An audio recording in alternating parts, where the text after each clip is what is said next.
This conference will now be recorded.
अस्सलाम वालेकुम everyone.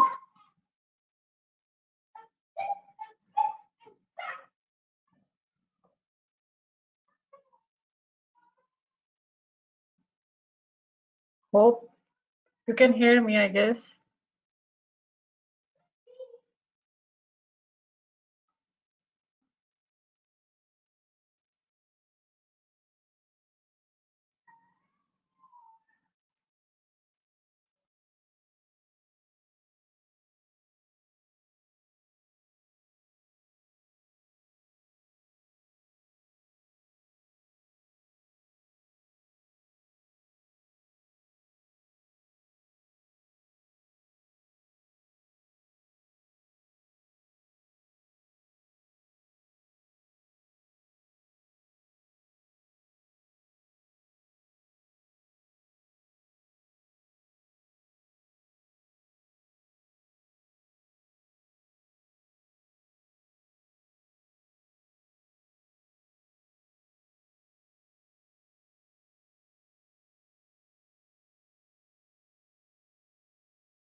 जी, बिस्मिल्लाहिर्रहमानिर्रहीम, अस्सलाम वालेकुम everyone. Can you hear me? Yes. Yes. Okay. Okay, thank you so much. अच्छा, format हम ये रखेंगे कि हम बीच बीच में अगर आपको कोई क्वेश्चन है, इंटरप्शन है, वी कैन डू दैट, और उसके बाद फिर हम स्टार्ट करते हैं। I was just waiting for the few more students to come, और फिर हम स्टार्ट कर देते हैं, ठीक है। मेरा नाम डॉक्टर सुमेरा है। I did my FCPS recently, alhamdulillah, and then I got this opportunity to work with MedExam Expert, and I just started it. Basic मेरा थोड़ा सा डिफरेंस बाकियों से ये होगा कि मैं आपको कंसेप्चुअल बेस्ड स्टडी करवाना चाह रही हूँ। मैंने खुद भी ऐसे ही किया है, and I just want you to learn that way इंशाल्लाह ताला। तो चलें, अब हम स्टार्ट करते हैं। पहले हम थोड़ा सा ब्रीफली मैं अपने कोर्स के बारे में आपको आउटलाइन बता देती हूँ, और उसके बाद फिर आज हमारा यूरोगाइनी के ऊपर टॉपिक की डिस्कशन होगी। जिसको जहाँ समझ नहीं आ रहा वो मुझे इंटरप्ट कर सकता है, ठीक है, बट इंशाल्लाह ताला you will see the difference, ठीक है। तो so let's start it. Okay, so सबसे पहले तो जो है ना, I welcome all of you on this forum, और इंशाल्लाह ताला will make a good team and I will make you learn in a different way. अच्छा, अब थोड़ी सी हम बात कर लेते हैं अपने इसके बारे में, मेरा अपकमिंग जो कोर्स है उसके बारे में। तो सबसे पहले मैं आपसे ये कहूंगी कि सबसे पहले आप अपने आप को ऑर्गेनाइज कर लो। आप सबने ये वीडियो मेरे ख्याल में देखी होगी ऑनलाइन भी। तो सबसे पहले अपने आप को ऑर्गेनाइज कर लो। एक कॉर्नर, आजकल तो रमजान का महीना है, एक कॉर्नर सेट कर लो, अपना बुक रैक सेट कर लो। सारी चीजें ऑर्गेनाइज करने के बाद, ठीक है ना, आपके पास सारा मटेरियल होना चाहिए। MCQs बुक्स भी होनी चाहिए, अपनी नोटबुक होनी चाहिए, सारी अपनी क्या नाम है, टेक्स्ट बुक्स होनी चाहिए, स्टिकी नोट्स होने चाहिए, सब कुछ अपना एक प्रॉपर होल्डर जिसके अंदर सारे किस्म के हाइलाइटर्स होने चाहिए, पेन्स होने चाहिए, सब कुछ आपके पास हो, ठीक है। वो करने के बाद अपने आप को ऑर्गेनाइज करो। ऑर्गेनाइज करने के बाद फिर आपने क्या करना है कि आप, it's depends on you, if you want to join it, तो we are offering in FCPS part 2 का ऑनलाइन प्रेपरेटरी कोर्स ऑफर कर रहे हैं from month of May to July 2020। अच्छा जी, मैं थोड़ी सी कोर्स आउटलाइन के बारे में बात कर लेती हूँ। हमारा कोर्स जो है, इसको मैंने 3 सब में डिवाइड किया हुआ है। That is a theory, then this is a past paper, sorry MCQs, and then is a past papers. 50 days होंगे हमारे थ्योरी के लिए, और 25 डेज जो है ना, हमारे पास 20 डेज रह जाएंगे जिसके लिए हम MCQs बुक्स करेंगे, ठीक है, और उसके बाद हम पास्ट पेपर्स करेंगे। मुझे लगता है कि थ्योरी की बेस जब आपकी बहुत स्ट्रांग होगी इंशाल्लाह ताला, तो तभी आप कर सकोगे। अपने दिमाग में एक चीज बिठा लो कि आप एग्जामिनर को नहीं डील कर सकते, specially for the long case, जब आपके कॉन्सेप्ट क्लियर नहीं होंगे। They are just throwing a random questions on you, and you have to jump from the one to other, and the rational should be coming in your mind. तभी आप जो है ना first attempt में इंशाल्लाह ताला क्लियर कर लेते हो। अच्छा, उसके बाद हम बात कर लेते हैं कि हमारे कोर्स का, यानी जो हम मेड एग्जाम वाले स्टार्ट कर रहे हैं इंशाल्लाह ताला मई 1 से, हमारे एग्जाम का फॉर्मेट, कोर्स का फॉर्मेट क्या होगा। It's a modular curricular system है, we inspired for the MRCOG। जिस तरह उनके मॉड्यूल्स होते हैं उसी तरह हमने अपने डिफरेंट मॉड्यूल्स बनाए हैं, ठीक है। इसमें हम क्या करेंगे, विल गिव यू ये रीडिंग मटेरियल प्रोवाइड करेंगे। वो आपको, जो लोग साइन अप होंगे उनको स्केड्यूल मिलेगा, स्केड्यूल के आगे उनका ये रीडिंग मटेरियल प्रोवाइडेड होगा, ठीक है। उसके बाद हमारे ऑनलाइन लेक्चर्स होंगे। ऑनलाइन लेक्चर्स के बाद there is a mini quiz, like जिस तरह आज भी इंशाल्लाह हम जब हम अपना यूरोगाइनी का टॉपिक करते हैं उसके बाद भी मैंने आप लोगों के लिए एक मिनी क्विज रखा हुआ है, ठीक है। मिनी क्विज होगा, मिनी क्विज के बाद we have a live talk session, ठीक है। इस तरह करके ये हमारा फॉर्मेट होगा। आपको पूरा स्केड्यूल, जो स्टूडेंट हमारे साथ साइन अप होंगे उनको हम पूरा प्रोवाइड कर देंगे, एंड इस तरह करके हमारा होगा। अच्छा, सॉरी ये क्यों नहीं अब काम कर रहा। Okay, here we go. सो अच्छा, अब जो स्टूडेंट साइन अप करेंगे उनको ये एक किस्म का ये वाला जो है ना ये फॉर्मेट मिलेगा, ठीक है।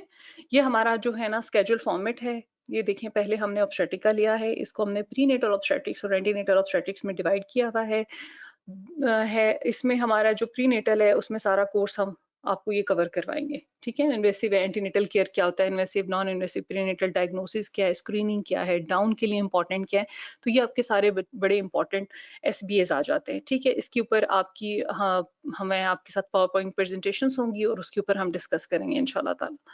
अच्छा, उसके बाद ये हमारा कोर्स स्केड्यूल होगा, followed by further sample module. जो स्टूडेंट साइन इन कर लेंगे उनको इस तरह की एक स्क्रीन नजर आएगी। इस स्क्रीन के ऊपर आपको नजर आएगा कि आपका ये ये वाला जो हमने एनाटॉमी फॉर एग्जांपल है, लेक्चर 1 है, ये प्रीनेटल होगा आपका, ठीक है ना। उसके बाद क्विज होगा, उसके बाद एंटीनेटल होगा, क्विज होगा। यहाँ पे आपको जब आपने अटेम्प्ट नहीं किया होगा तो आपको मार्किंग नजर आएंगी, और जब आप अटेम्प्ट कर लोगे तो उसके ऊपर आपको नजर आ जाएगा, ग्रीन हो जाएगा। इसका मतलब है यू हैव डन योर जो है आपने अपना करना अटेम्प्ट करना था, आप कर चुके हो। अच्छा, okay.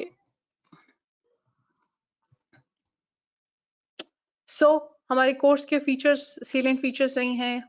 Module wise conceptual study होगी, लाइव सेशंस होंगे, डिस्कशन ग्रुप्स होंगे, there will be a topic test, then module test, and then past papers and MCQs practice. That's all we want from you, ठीक है ना। Just organise हो जाओ और अच्छी तरह से अटेम्प्ट करो इंशाल्लाह ताला। और टेक होम मैसेज यही है, stay focus, get organise and be well prepared, ठीक है। अच्छा, अब हम बात कर लेते हैं अपने आज के टॉपिक के ऊपर, ठीक है।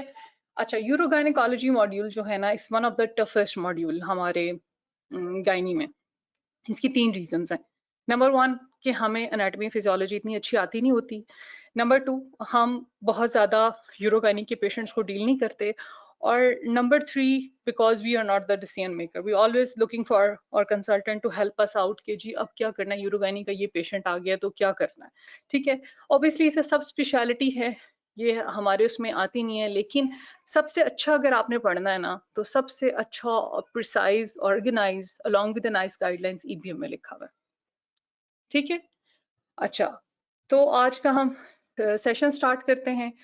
ओके, सो जो लर्निंग ऑब्जेक्टिव्स हैं हमारे आज के लिए वो ये हैं कि सबसे पहले I just want you to understand the maturation cycle, what are the urinary different type of the urinary incontinence and their treatments, fistula की कितनी डिफरेंट टाइप्स होती हैं, assessment of lower urinary tract, cystometry, urodynamics and UV prolapse. अब obviously ये बहुत बड़ी domain है, ठीक है ना। आज हम फर्स्ट 2 डिस्कस करेंगे कि आप पहले मैच्योरेशन साइकिल को जब तक आप अंडरस्टैंड नहीं करोगे आप यूरिन इनकॉन्टिनेंस को नहीं समझ सकते हो, ठीक है। तो आज हम फर्स्ट 2 करेंगे इंशाल्लाह ताला, और उसके बाद फिर हमारे आगे फर्दर वो मेरे मॉड्यूल में, basically I am just taking a topic from my module. Okay, चलें स्टार्ट करते हैं। सो सबसे पहले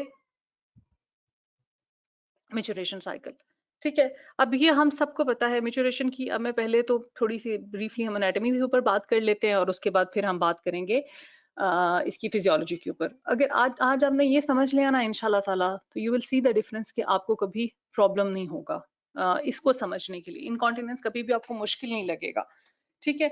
चलो लेट्स स्टार्ट करते हैं। सबसे पहले कि हमें पता है कि द किडनीज प्रिपेयर, यहाँ पे यूरिन बनता है यूरेटर के थ्रू, स्टोरेज होता है ब्लैडर में, ठीक है ना। ब्लैडर बेसिकली स्टोर करता है और वॉइड करता है व्हेन नीडेड, ठीक है। ब्लैडर की जो इंपॉर्टेंट एनाटॉमी है उसमें क्या है हमारे पास, ये है रिट्रूसर मसल यहाँ पे, ठीक है, internal sphincter and internal external sphincter, ठीक है ना। This is a male part portion है और ये फीमेल पोर्शन है। अच्छा, फीमेल में क्या होता है, आप देख रहे होगे कि वहां पे तो 2 हैं, यहाँ पे 1 है। This is divided into the inner and outer. Inner जो होता है दे आर स्मूथ मसल्स होते हैं इंटरनल स्फिंक्टर्स के, और एक्सटर्नल जो होते हैं ना वो स्ट्राइटेड मसल्स होते हैं, ठीक है। And this is a sphincter mechanism के तौर के ऊपर काम कर रहा होता है। इसमें पूरी पिक्चर में आपके डायग्राम में समझने की यही 3 बातें हैं, ठीक है। अब एक्शन सबका सेम होगा। I just want you to focus on these 3 things, detrusor के ऊपर, ठीक है, इंटरनल स्फिंक्टर के ऊपर एंड एक्सटर्नल स्फिंक्टर के ऊपर, ठीक है। ये आपने सारी चीजें अपने जहन में रखनी है। Okay, let's move to the next diagram. अब ये सबसे इम्पोर्टेंट आप लोगों के लिए डायग्राम है। अगर आप लोग इसको अच्छा अंडरस्टैंड कर लोगे, आई गेस के आपको ये बहुत अच्छा समझ आ जाएगा।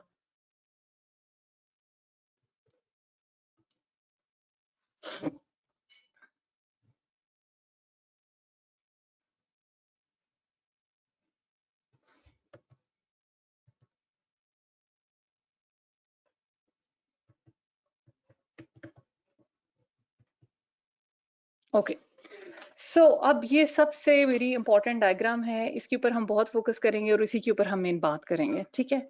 अच्छा, अब हम बात कर लेते हैं मैच्योरेशन सेंटर के ऊपर। जो पोंटाइन है इसके ऊपर आपका मैच्योरेशन सेंटर लोकेटेड है।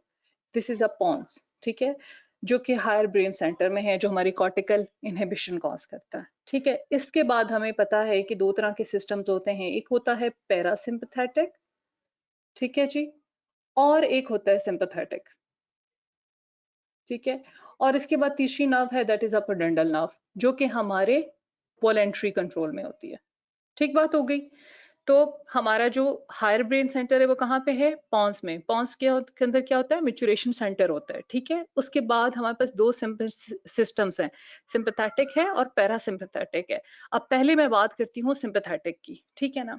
जो सिंपैथेटिक हमारा रीजन है वो आता है सैक्रल एरिया से, सैक्रल रीजन से। सैक्रल रीजन से आती हैं पेल्विक नर्व, ठीक है ना। This is a parasympathetic in nature. It releases the acetylcholine, ठीक है, जिसके muscarinic receptors are present on the detrusor muscle, ठीक है जी। ये येलो में आपको जो नजर आ रहा है डिट्रूसर मसल के रिसेप्टर्स हैं, ये यहाँ पे प्रेजेंट होते हैं और यहाँ पे आके रिलीज होता है एसिटाइल कोलिन, ठीक है। जब भी पेल्विक नर्व स्टिमुलेट होगी, it will causes the stimulation of the muscarinic receptor and will causes the contraction. You can see the plus sign over here. ठीक है जी। तो ये क्या कॉज करेगी? कॉन्ट्रैक्शन करेगी डिट्रूसर की। अच्छा, दूसरा एट द सेम टाइम जो पोडेंडल नर्व है, जिसको मैंने कहा ये सोमेटिक नर्व है, ये हमारे कंट्रोल में होती है। हमारे कंट्रोल का मतलब ये है कि जब भी हमें बहुत अर्जेंसी हो रही होती है, बहुत शदीद आपको यूरिन आ रहा होता है, यू होल्ड इट योरसेल्फ, तो एट दैट टाइम पोडेंटल नर्व वो नर्व होती है जो कि बहुत स्ट्रॉन्ग फायरिंग करती है and it will causes the strong contraction of the external sphincter, ठीक है। तो हेंस अभी हमने जितना पढ़ा, हमने ये पढ़ा कि पॉन्स के अंदर मैच्योरेशन सेंटर है विच controls the bladder through the parasympathetic और सिंपैथेटिक के थ्रू। पैरासिम्पैथेटिक की दो नर्व्स हैं, एक है पेल्विक नर्व, एक है पोडेंडल नर्व, ठीक है ना, जो कि एस्टल को जो कि मस्करेनिक रिसेप्टर्स के ऊपर एक्ट करती है। पोडेंडल नर्व का रिसेप्टर निकोटिनिक रिसेप्टर है, जो कि एक्सटर्नल स्फिंक्टर के ऊपर प्रेजेंट होता है, और पेल्विक नर्व का मस्करेनिक रिसेप्टर M3 रिसेप्टर है, जिसकी हम मेडिसिन देते हैं पेशेंट को, और वो प्रेजेंट होते हैं डिट्रूसर के ऊपर। ठीक बात होगी। अब हम थोड़ी सी बात कर लेते हैं, अच्छा जी, सिंपैथेटिक कैसे काम करता है। तो आपका ये जो लंबोथोरैकिस थोरैकोलंबर रीजन है ना, यहाँ से प्री सिंपैथेटिक ब्रेन से आएंगे प्री सिंपैथेटिक नर्व फाइबर्स, ठीक है। वो इस गैंग्लियन में साइनेप्स करेंगे, यहाँ से निकलेंगे post ganglionic sympathetic nerve fibres which is known as a hypogastric nerve. Hypogastric nerve फिर दो में आगे डिवाइड होगी और उसमें से एक होगा बीटा 3 रिसेप्टर्स, ठीक है, और दूसरे हैं अल्फा 1 एड्रेनर्जिक रिसेप्टर्स, ठीक है। ये दोनों सिंपैथेटिक हैं, ये हम सबको पता है। ये इन दोनों के ऊपर एक्ट करेगा, एक्टिवेशन करेगा सिंपैथेटिक सिस्टम, ठीक है। जब बीटा 3 एक्टिवेट हो जाएगा तो it will causes the relaxation of the detrusor muscle, capacity increase हो जाएगी, ठीक है। सिमिलरली इसी तरह जब ये एक्ट करेगा ऑन अल्फा रिसेप्टर के ऊपर तो उसकी भी स्टिमुलेशन करेगा and will causes the strong contraction of internal sphincter, that is आपका इंटरनल स्फिंक्टर टाइटली क्लोज हो जाएगा। जब इंटरनल स्फिंक्टर टाइटली क्लोज हो जाएगा तो यूरिनरी रिटेंशन कॉज होनी शुरू हो जाएगी, ठीक है। सो इसको रिवाइज कर लेते हैं दोबारा से। पॉन्स में मैच्योरेशन सेंटर लोकेटेड है, सिंपैथेटिक पैरासिम्पैथेटिक नर्व्स के थ्रू कंट्रोल होता है। 4 रिसेप्टर्स हैं आपके, ठीक है, 2 मस्करेनिक है येलो वाले, ठीक है ना, मतलब पैरासिम्पैथेटिक है मस्करेनिक और निकोटिनिक, और 2 आपके हैं जो हैं वो बीटा रिसेप्टर्स हैं। Hope you guys are with me. Hello hello, आपके साथ ही ठीक है। So hope you are getting the, ठीक है। You just leave a message, it will be fine, because मुझे लग रहा है शायद मैं बोले जा रही हूँ ओके ठीक है, तो ये आपने बेसिक कॉन्सेप्ट अपना यहाँ पे बुला लो, बना लो। यहाँ पे अगर किसी को कंफ्यूजन है तो मुझे बताओ, आगे फिर मैं फर्दर बात करूंगी कि जब एम्प्टी ब्लैडर होता है तो कैसे साइकिल होगा और जब फुल ब्लैडर होगा तो कैसे होगा। Should we move forward? Yes, Yes. we should move forward. So here we go. ठीक है जी, अब हम बात कर लेते हैं। आपको रिसेप्टर्स तो आई होप कि समझ आ गए होंगे सबको, ठीक है। अब हम बात कर लेते हैं कि जब ब्लैडर एम्प्टी होगा तो आपका डिट्रूसर मसल ने कैसे बिहेव करना है। असल तो सारी डिट्रूसर का काम है मेन कि वो फाइबर्स सेंड करेगा, वो होगा। अब जब एम्प्टी ब्लैडर होता है तो होता क्या है यहाँ से, ठीक है, हम डिट्रूसर की बात करें। डिट्रूसर मसल के अंदर होते हैं स्ट्रेच नर्व फाइबर्स होते हैं जो कि सेंसरी इंपल्सेस भेजते हैं आपके ब्रेन को बेसिकली, ठीक है। तो यहाँ से जब आपका, अब हम सिचुएशन डिस्कस कर रहे हैं कि जब ब्लैडर एम्प्टी होगा तो क्या होगा। ब्लैडर ने फिल होना है तो उस टाइम कौन सा सिस्टम एक्टिवेट होगा। तो होता क्या है कि जब डिट्रूसर मसल जब एम्प्टी ब्लैडर होता है तो इसके स्ट्रेच नर्व फाइबर्स इतने एक्टिवेट नहीं होते, तो it will send a slow nerve impulse fibres. जो स्लो नर्व इम्पल्स फाइबर्स होते हैं वो जाते हैं सेक्रल रीजन को। अगर आप इस एरो को फॉलो करो तो ये सेक्रल ब्लैक वाला, तो ये सेक्रल रीजन को जा रहे हैं। सेक्रल रीजन पे जब ये जाते हैं वहां से स्टिमुलेट करते हैं थोरेसिक रीजन में, और वहां से जो आपका थोरैकोलम्बर में हमारे जो प्री सिंपैथेटिक गैंग्लियन हैं उनको एक्टिवेट करते हैं, जो कि अल्टीमेटली हाइपोगैस्ट्रिक नर्व बनाते हैं और वो एक्टिवेट हो जाता है। सो हेंस प्रूव हुआ कि जब एम्प्टी ब्लैडर है तो हाइपोगैस्ट्रिक नर्व यानी सिंपैथेटिक सिस्टम स्टिमुलेट हो रहा है। जब सिंपैथेटिक सिस्टम स्टिमुलेट होगा तो वो किसको स्टिमुलेट करेगा? वो स्टिमुलेट करेगा जी बीटा 3 को और अल्फा रिसेप्टर्स को। जब वो बीटा 3 को स्टिमुलेट करेगा तो it will causes the relaxation. ये तो +1 तो मैंने स्टिमुलेशन का निशान दिखाया है ना, लेकिन जब भी बीटा 3 रिसेप्टर स्टिमुलेट होगा it will causes the relaxation of the detrusor muscle. जब रिलैक्सेशन होगी तो कैपेसिटी इंक्रीज कर जाएगी। कैपेसिटी जब इंक्रीज कर जाएगी तो आपका जो यूरिन है वो स्टोरेज होने लग जाएगा, ठीक है। Eight the same time it will stimulate the alpha 1 receptors को जो कि इंटरनल स्फिंक्टर के ऊपर लगे हुए हैं, और वो भी स्टिमुलेट हो जाएगा। जब ये स्टिमुलेट होगा तो ये कॉन्ट्रैक्ट करेगा, ठीक है। तो सिंपैथेटिक सिस्टम आपका यूरिनरी रिटेंशन कॉज करेगा, ठीक है। अब तीसरी चीज जो है इसके साथ क्या आती है, तीसरी चीज इसके साथ हमारे पास फिर आ जाती है, दैट इज साथ में एक तीसरी नर्व ने भी स्टिमुलेट होना है जी। वो कौन सी है? वो है पुडेंडल, ठीक है। अब ये आपको ग्रीन में नजर आ रही होगी, मैं ड्रॉ वेज कर देती हूँ, ठीक है। तो अब ये जो ग्रीन में आपको नजर आ रही है ये है पुडेंडल नर्व, ठीक है, ये वाली। अब ये ऊपर वाला सिस्टम तो हमने सारा पढ़ लिया कि यहाँ से हमारे पास स्लो नर्व फाइबर्स आए, ठीक है। स्लो नर्व फाइबर्स आए, उन्होंने सेक्युलर रीजन को स्टिमुलेट किया, यहाँ से प्री हाइपोगैस्ट्रिक नर्व को स्टिमुलेट कर दिया, ठीक है ना। और आपके बीटा 3 और अल्फा रिसेप्टर ने स्टिमुलेट हो जाना है। But at the same time parasympathetic ने इनहिबिट भी तो होना है ना। उसके लिए क्या होगा? उसके लिए क्या होता है कि आपका जो ब्रेन है, हायर ब्रेन सेंटर है, ये नर्व फाइबर सेंड करते हैं यहाँ पे, ठीक है ना। एक तो वो पोटेंशिएट करता है effect of the hypogastric nerve को, दूसरा वो सेक्युलर रीजन में चला जाता है। सेक्युलर रीजन में हमारे पास पैरासिम्पैथेटिक नर्व्स निकलती हैं, एक पेल्विक नर्व निकलती है और दूसरी पुडेंडल नर्व निकलती है। इन दोनों को इनहिबिट करना है। इनहिबिट कर जाएगा तो इसकी कॉन्ट्रैक्शन की एक्टिविटी खत्म हो जाएगी, ये मजीद डिट्रूसर को कॉन्ट्रैक्ट नहीं करा सकेगा। एट द सेम टाइम पोटेंडल का वो जो है ना ऑपोजिट इफेक्ट होता है, ठीक है ना। जब ये स्टिमुलेट होगा तो ये इनहिबिट हो गया तो ये कॉन्ट्रैक्शन कॉज कर रहा है, स्टिमुलेट होगा तो रिलैक्सेशन कॉज करेगा, ठीक है। It's a somatic nerve, excuse me, ठीक है। तो ये आ जाएगा, तो यहाँ से क्या स्टार्ट होगा कि it will causes the as well as the contraction.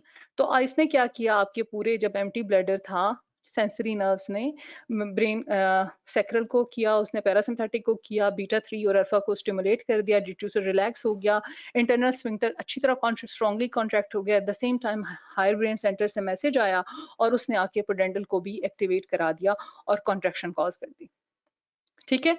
तो दोनों स्फिंक्टर्स भी क्लोज हो गए, ब्लैडर की कैपेसिटी इंक्रीज होगी और स्टोरेज सिस्टम स्टार्ट हो गया, ठीक है। तो ये होगा व्हेन द एम्प्टी ब्लैडर, तो ये सब कुछ हो रहा है। ये चारों रिसेप्टर्स जो है ना will help us to treat the patient. जब हम मेडिसिन देते हैं ना M3 रिसेप्टर्स के ऊपर, B3 रिसेप्टर्स के ऊपर, तो ये सारी इन्हीं के ऊपर एक्ट कर रही होती हैं, ये हमें हेल्प आउट कर देता है। ठीक है, चलें जी, next move to the next slide. अब हम बढ़ते हैं कि जब ब्लैडर हमारा फुल होगा तो क्या होगा। डॉक्टर सुमेरा, ये एम्प्टी वाला एक दफा किसी आपको बता दें ताकि रिवाइज भी हो जाए और हाँ हाँ, पता आप समझ कोई भी आ बता जाए दें, आपको। That's a good idea. ठीक है, कौन रिवाइज करना चाह रहा है? कोई भी एम्प्टी मैं ही वॉलंटियर, करना चाह रही हूँ। ठीक है, करें आप एम्प्टी कुरत बात करें। आप ठीक है, गो पहले, इसमें ये है कि पहले पॉन्स से हमारे पास इसका सेंटर है। पॉन्स से जो है वो रिसेप्ट आती हैं सिंपैथेटिक, पैरासिम्पैथेटिक। सिंपैथेटिक जो है वो आपकी करती हैं हाइपोगैस्ट्रिक के थ्रू M3 और बीटा 3 रिसेप्टर्स पे, और जो सिंपैथेटिक हैं वो पेल्विक नर्व्स के थ्रू करती हैं और अल्फा एड्रीनर्जिक रिसेप्टर्स के थ्रू करती हैं। जो पैरासिम्पैथेटिक है हाइपोगैस्ट्रिक, वो आपकी डिट्रूजर की कॉन्ट्रैक्ट रिलैक्सेशन करती हैं और कैपेसिटी को बढ़ा सॉरी देती हैं। जो सॉरी टू उल्टा इंटरप्ट बता यू, थोड़ा उल्टा बता। उल्टा हेलो, सुन रहे हैं कुरत? हेलो, हाँ जी जी जी, जी जी अब थोड़ा सा उल्टा बताओ जी। हाइपोगैस्ट्रिक सिंपैथेटिक है। अच्छा, ओके ओके, हाँ जी, हाइपोगैस्ट्रिक सिंपैथेटिक है। हाँ, कंटिन्यू जी। हाइपोगैस्ट्रिक हाँ, सिंपैथेटिक है, और पेल्विक जो है ना, पोडेंडल वो पेल्विक पैरा, पीसी, वो जी पैरासिम्पैथेटिक, जी 3 पीस हो गए ना, पोडेंडल, पेल्विक, जी जी, ऐसे पैरासिम्पैथेटिक। शायद मैं बोल उल्टा गई हूँ शायद ना, ऐसे एग्जैक्टली, ही है। हाँ, go ahead, no problem, go ahead. ठीक है। अच्छा, ये जो अब आपकी हमारी हैं सिंपैथेटिक जो है वो बीटा और मस्करीनिक है। वो रिलैक्सेशन ऑफ डिट्रूजर करेंगी जिससे कैपेसिटी ऑफ ब्लैडर जो है वो बढ़ जाएगी इन एम्प्टी ब्लैडर। इस तरह से जो आपकी दूसरी हैं अल्फा एड्रीनर्जिक, वो एक्सटर्नल स्फिंक्टर को जो है कॉन्ट्रैक्ट करेंगी और उस तरीके से भी आपकी कैपेसिटी जो है बढ़ना शुरू हो जाएगी। साथ जो पोडेंडल नर्व है वो हायर सेंटर से हमारे पास आएंगे और एक्सटर्नल स्फिंक्टर पे जो है एक्ट करेंगे और उसको कॉन्ट्रैक्ट करके तो उस तरीके से भी हमारी कैपेसिटी को कर दें। और ये जो होती हैं ये सोमैटिक होती हैं, जो पेडेंडल होती हैं वो हमारे वॉलंटियर कंट्रोल में होती हैं। सिंपैथेटिक पैरासिम्पैथेटिक इनवॉलंटरी कंट्रोल है। ट्रू, ठीक है, जबरदस्त। ठीक है, और कोई कमेंट करना चाह रहे हैं या हम आगे चलें? ठीक है, वेरी जबरदस्त। देखिए, दिस इज द पर्पस ना, मुझे बहुत अच्छा लगा कि आपको अच्छा समझ आ गया है, and this is my purpose कि आपने कंसेप्चुअल स्टडी करनी है, ये अभी नहीं करनी है। Being a good as a clinician भी आपने अच्छा बनना है, सो दैट जब आप चीज को बहुत अच्छी तरह हैंडल कर लोगे ना, आगे हो जाएगा। ठीक है, नेक्स्ट स्लाइड पे चलते हैं, फिर हम लोग अब करते हैं हम फुल ब्लैडर की बात। Concept is same, everything is same, बस प्रोसेस थोड़ा सा डिफरेंट है। ठीक है जी, चलें अब हम बात कर लेते हैं, और फिर कोई और रिपीट करे जी फुल ब्लैडर को। ठीक है, जब व्हेन आई एम डन इंशाल्लाह। चलें अब आप बात कर लेते हैं फुल ब्लैडर में क्या होता है। अगेन फुल ब्लैडर में वही मैकेनिज्म है, वही सारी बातें हैं, नथिंग इज न्यू। ठीक है, अच्छा, अब पहले मैंने कहा कि डिट्रूसर के अंदर होते हैं सेंसरी नर्व फाइबर्स। ठीक है ना, इस डिट्रूसर के अंदर सेंसरी नर्व फाइबर्स हैं। पहले ये एम्प्टी ब्लैडर में ये स्ट्रेच नहीं था। ठीक है, ये इतना ज्यादा स्ट्रेच नहीं हुआ था, स्लो नर्व इम्पल्सेस फेंक रहा था। अब जब ये स्ट्रेच हो गया हुआ है and person want to void, तो ये बहुत स्लो नर्व इम्पल्सेस सेंड कर रहा है, sorry, it will send a fast nerve fibers. ठीक है, again these nerve fibers will go to the sacral region. sacral region में करेंगे, लेकिन अब क्या होगा, they will bypass the hypogastric region, thoracolumbar को bypass करके डायरेक्ट आपके ब्रेन में चले जाएंगे। ठीक है, जब ब्रेन में चले जाएंगे तो वहां से क्या होगा कि ब्रेन में मैच्योरेशन सेंटर, ठीक है, जो कॉर्टिकल इनहिबिशन किए हुए है, उसको मैसेज होगा कि bladder is full, please now empty this one. वो डायरेक्टली आपके दो नर्व फाइबर सेंड करेगा। एक तो रास्ते में स्टैंड करेगा जी थोरैकोलम्बर में हाइपोगैस्ट्री को स्टिमुलेट करने के लिए, और दूसरा क्या वो सेंड करेगा, it will send it to the आपके सेक्रल एरिया को। अगेन दोनों नर्व्स को उसने स्टिमुलेट करना है। ठीक है, जब हाइपोगैस्ट्रिक को वो करेगा तो यहाँ पे हाइपोगैस्ट्रिक की इनहिबिशन कॉज कर देगा। जब इनहिबिट हो जाएगी तो इसका इनहिबिटरी इफेक्ट हो जाएगा। इनहिबिटरी इफेक्ट हो जाएगा तो रिलैक्सेशन का इफेक्ट खत्म हो जाएगा। It will promote the contraction of the detrusor muscle. ठीक बात है। Eight the same time alpha के ऊपर इफेक्ट इनहिबिटरी होगा तो अल्फा 1 की रिलैक्सेशन होगी, इंटरनल स्फिंक्टर रिलैक्स हो जाएगा। पहले कॉन्ट्रैक्ट कर रहा था, अब रिलैक्स हो जाएगा। देखिए अपोजिट साइंस आ गए हैं। एट द सेम टाइम हम नेक्स्ट पे कर लेते हैं। उसमें क्या होगा, ओके ठीक है। अब ये फुल ब्लैडर है, इसमें नेक्स्ट में अब हम चलते हैं। हाँ ठीक है। अब क्या हो रहा है हमारे पास यहाँ पे कि जब सब कुछ हो गया, जब पहले हमने हाइपोगैस्ट्रिक को इनहिबिट कर लिया, तो अब हम किसको करेंगे, अब हमने सैक्रल के ऊपर, पैरासिम्पैथेटिक के ऊपर बात करनी है, जिसका मेन कंट्रोल है अभी जब ब्लैडर फुल होगा।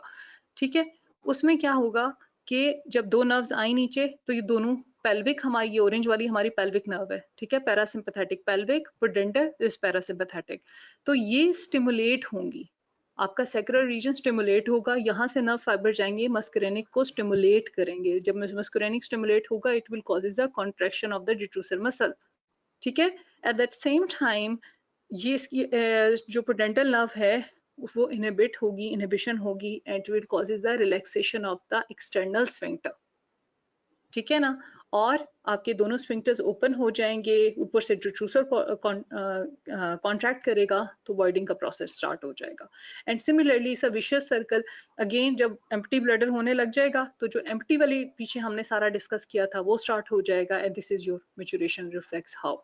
सो take home message is this कि देयर आर 3 नर्व्स है, ठीक है, आपके पास pelvic, pudendal, pelvic, pudendal and hypogastric, और 4 तरह के डिफरेंट रिसेप्टर्स हैं। ये सारे इसके ऊपर एक्ट करेंगे, and this is they are going to help you in avoiding the urine and the storage of the urine. ठीक है, ये हमारा यहाँ पे कंप्लीट हो गया है। Next will move to the urinary incontinence. अगर कोई यहाँ पे रिवाइज करना चाह रहा है फुल ब्लैडर को, तो प्लीज गो अहेड।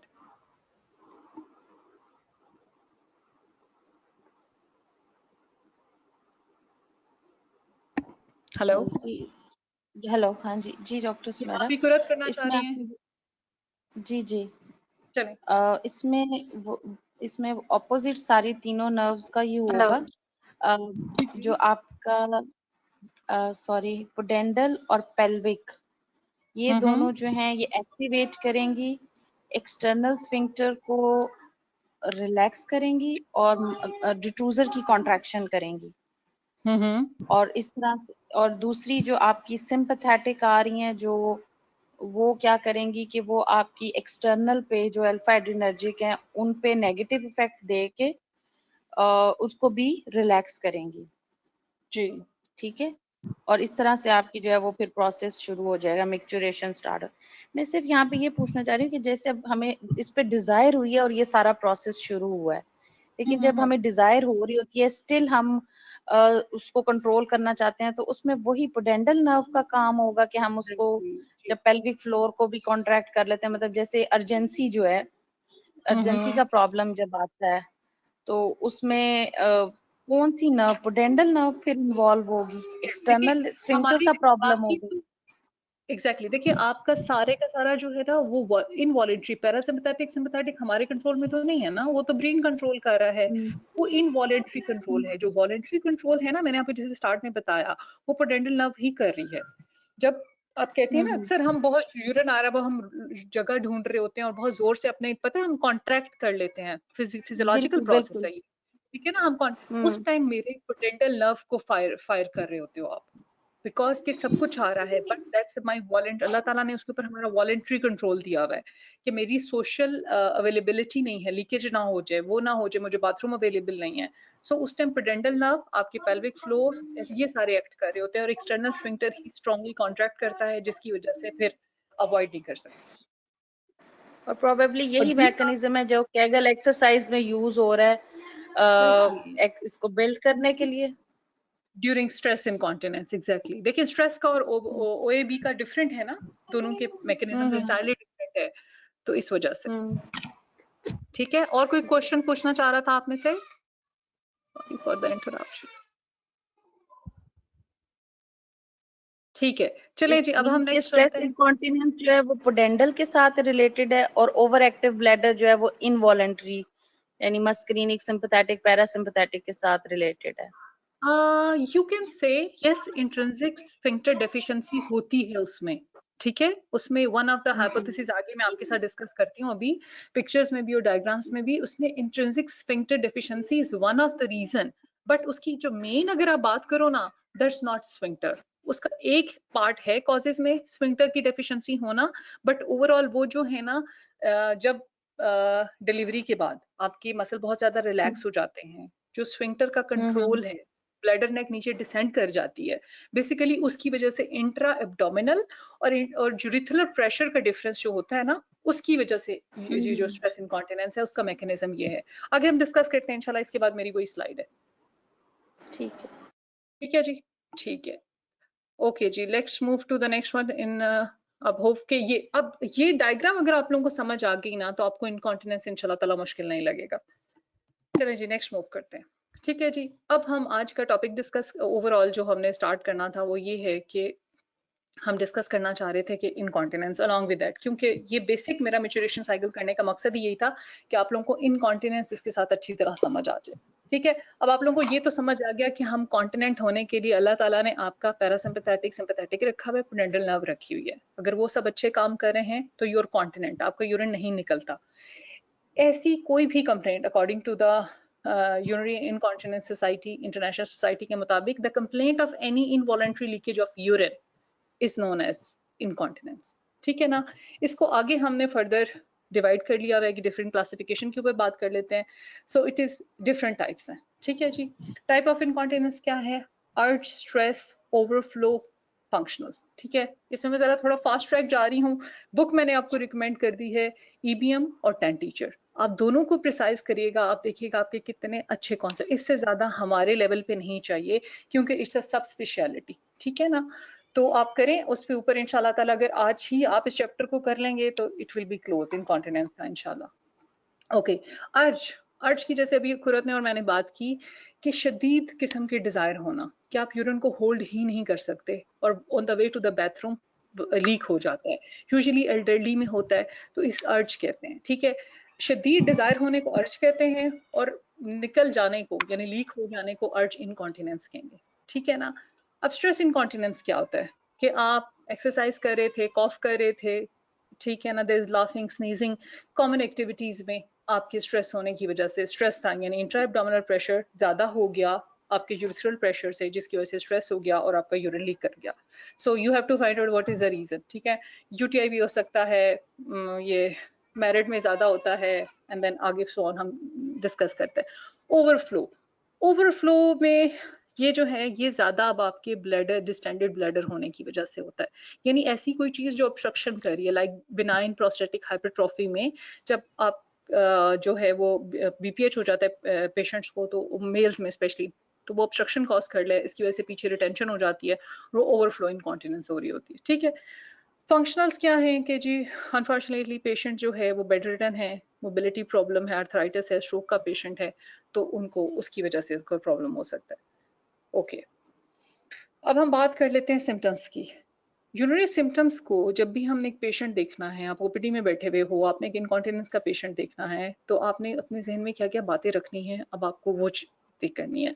आपका पेशेंट दो तरह की सिम्टम के साथ आएगा, या तो स्टोरेज सिम्टम के साथ आएगा या वॉइडिंग सिम्टम्स के साथ आएगा। ठीक है, अब हम बात कर लेते हैं कि what are the storage symptoms and what are the voiding symptoms. अच्छा, ये जो आपको साइड पे एक निमोनिक सा नजर आ रहा है फंडा, that's a very very important.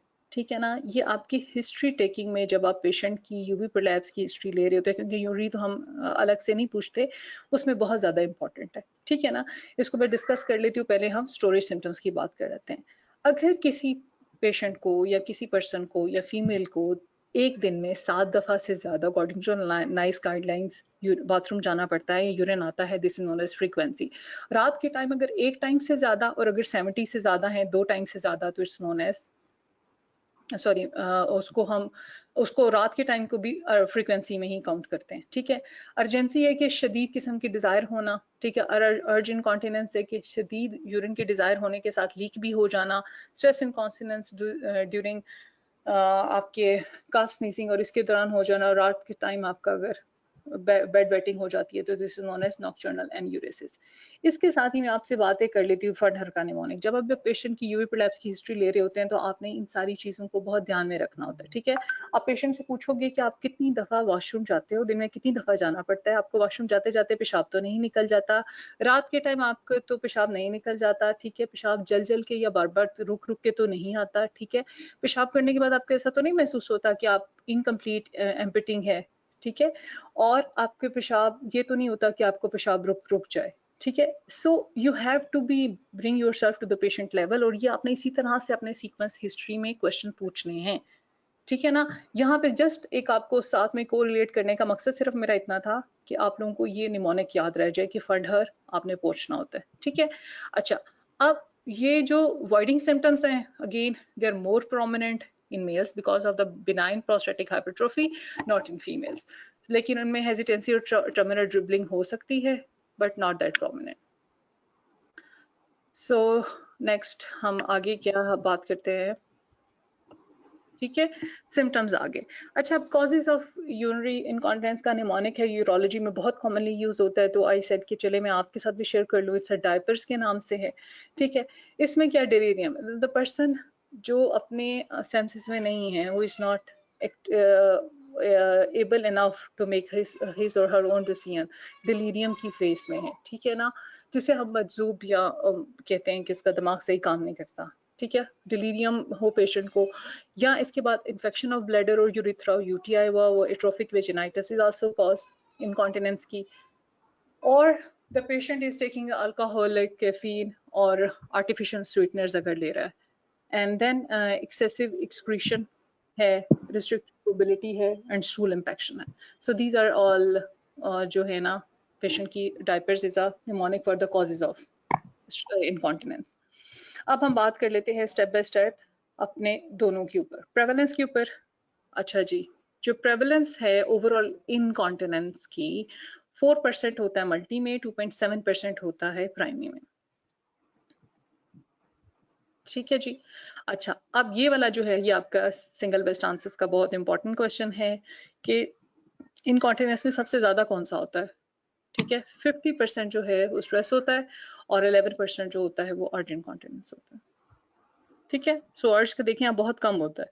Stress के बाद जो ज्यादा प्रोमिनेंट होता है वो मिक्स्ड इनकॉन्टिनेंस है, ठीक है। तो ये आपका SPA है, इसको आप जहन में रखो ताकि नेक्स्ट अगर आपको क्वेश्चंस में हो तो आपको पता हो कि ये आप क्वेश्चन अटेम्प्ट कर सको, ठीक है ना। इनकॉन्टिनेंस के डिफरेंट क्वेश्चन जरा आते हैं तो उसमें आपको थोड़ा सा आइडिया हो।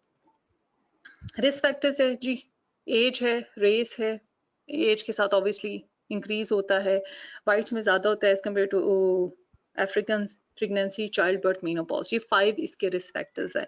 Again I am telling you point कि जब आपने यूवी प्रोलैप्स की हिस्ट्री लेनी है, आपने इनकॉन्टिनेंस की लेनी है, आपने ये सारे रिस्क फैक्टर्स उससे एक्सक्लूड करते हुए पेशेंट से जाना होता है, ठीक है ना, कि प्रेगनेंसी की डिटेल हिस्ट्री, चाइल्ड बर्थ की, मेनोपॉज की, अगर मेनोपॉज को अप्रोच करिए तो उसके ऊपर आप लोगे। फिर अब बात कर लेते हैं डिटेल, क्योंकि एज और रेस में तो इतना ज्यादा है नहीं।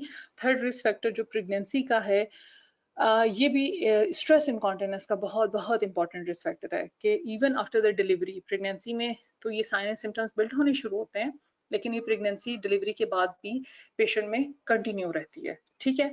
अच्छा, प्रेगनेंसी में according to the under physiological changes of pregnancy, जब प्लाज्मा वॉल्यूम इंक्रीज होता है 50%, कार्डियक और 30 to 40% इंक्रीज हो जाती है, तो फॉलोड बाय दैट GFR और रीनल प्लाज्मा फ्लो भी इंक्रीज हो जाता है, ठीक है ना। सीक्वेंस ऑफ इवेंट्स है, जब वो इंक्रीज हो जाता है तो उसमें क्या होता है कि पेशेंट को फ्रीक्वेंसी भी, जब प्लाज्मा फ्लो इंक्रीज हो जाता है तो सिमिलरली पेशेंट को फ्रीक्वेंसी ऑफ मैच्योरेशन भी इंक्रीज हो जाती है।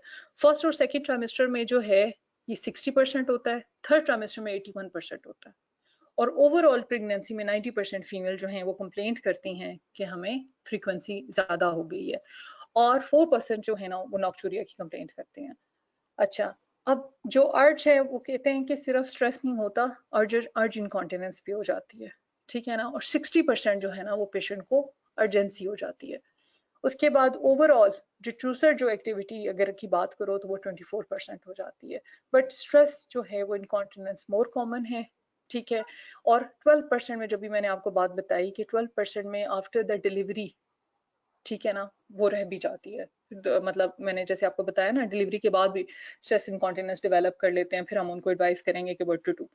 अच्छा जी, उसके बाद जो फोर्थ रिस्क फैक्टर है वो है हमारे पास है damage to the pelvic floor musculature. जैसे भी हमने बात की, अगर डिफिकल्ट हो, लार्ज साइज बेबी हो, मैक्रोसोमिया हो, डिफिकल्ट लेबर हो और इंस्ट्रूमेंटल डिलीवरी हो जाए, ठीक है ना, या जो है पेशेंट की increase हो, एज ज्यादा हो, या उसको ऑलरेडी पेल्विक नर्व को डैमेज होगी है ड्यू टू द सेवेयर किस्म की इंस्ट्रूमेंटल डिलीवरी कर दी है विद द रॉन्ग इंडिकेशन, ठीक है ना, तो you can damage pelvic flow.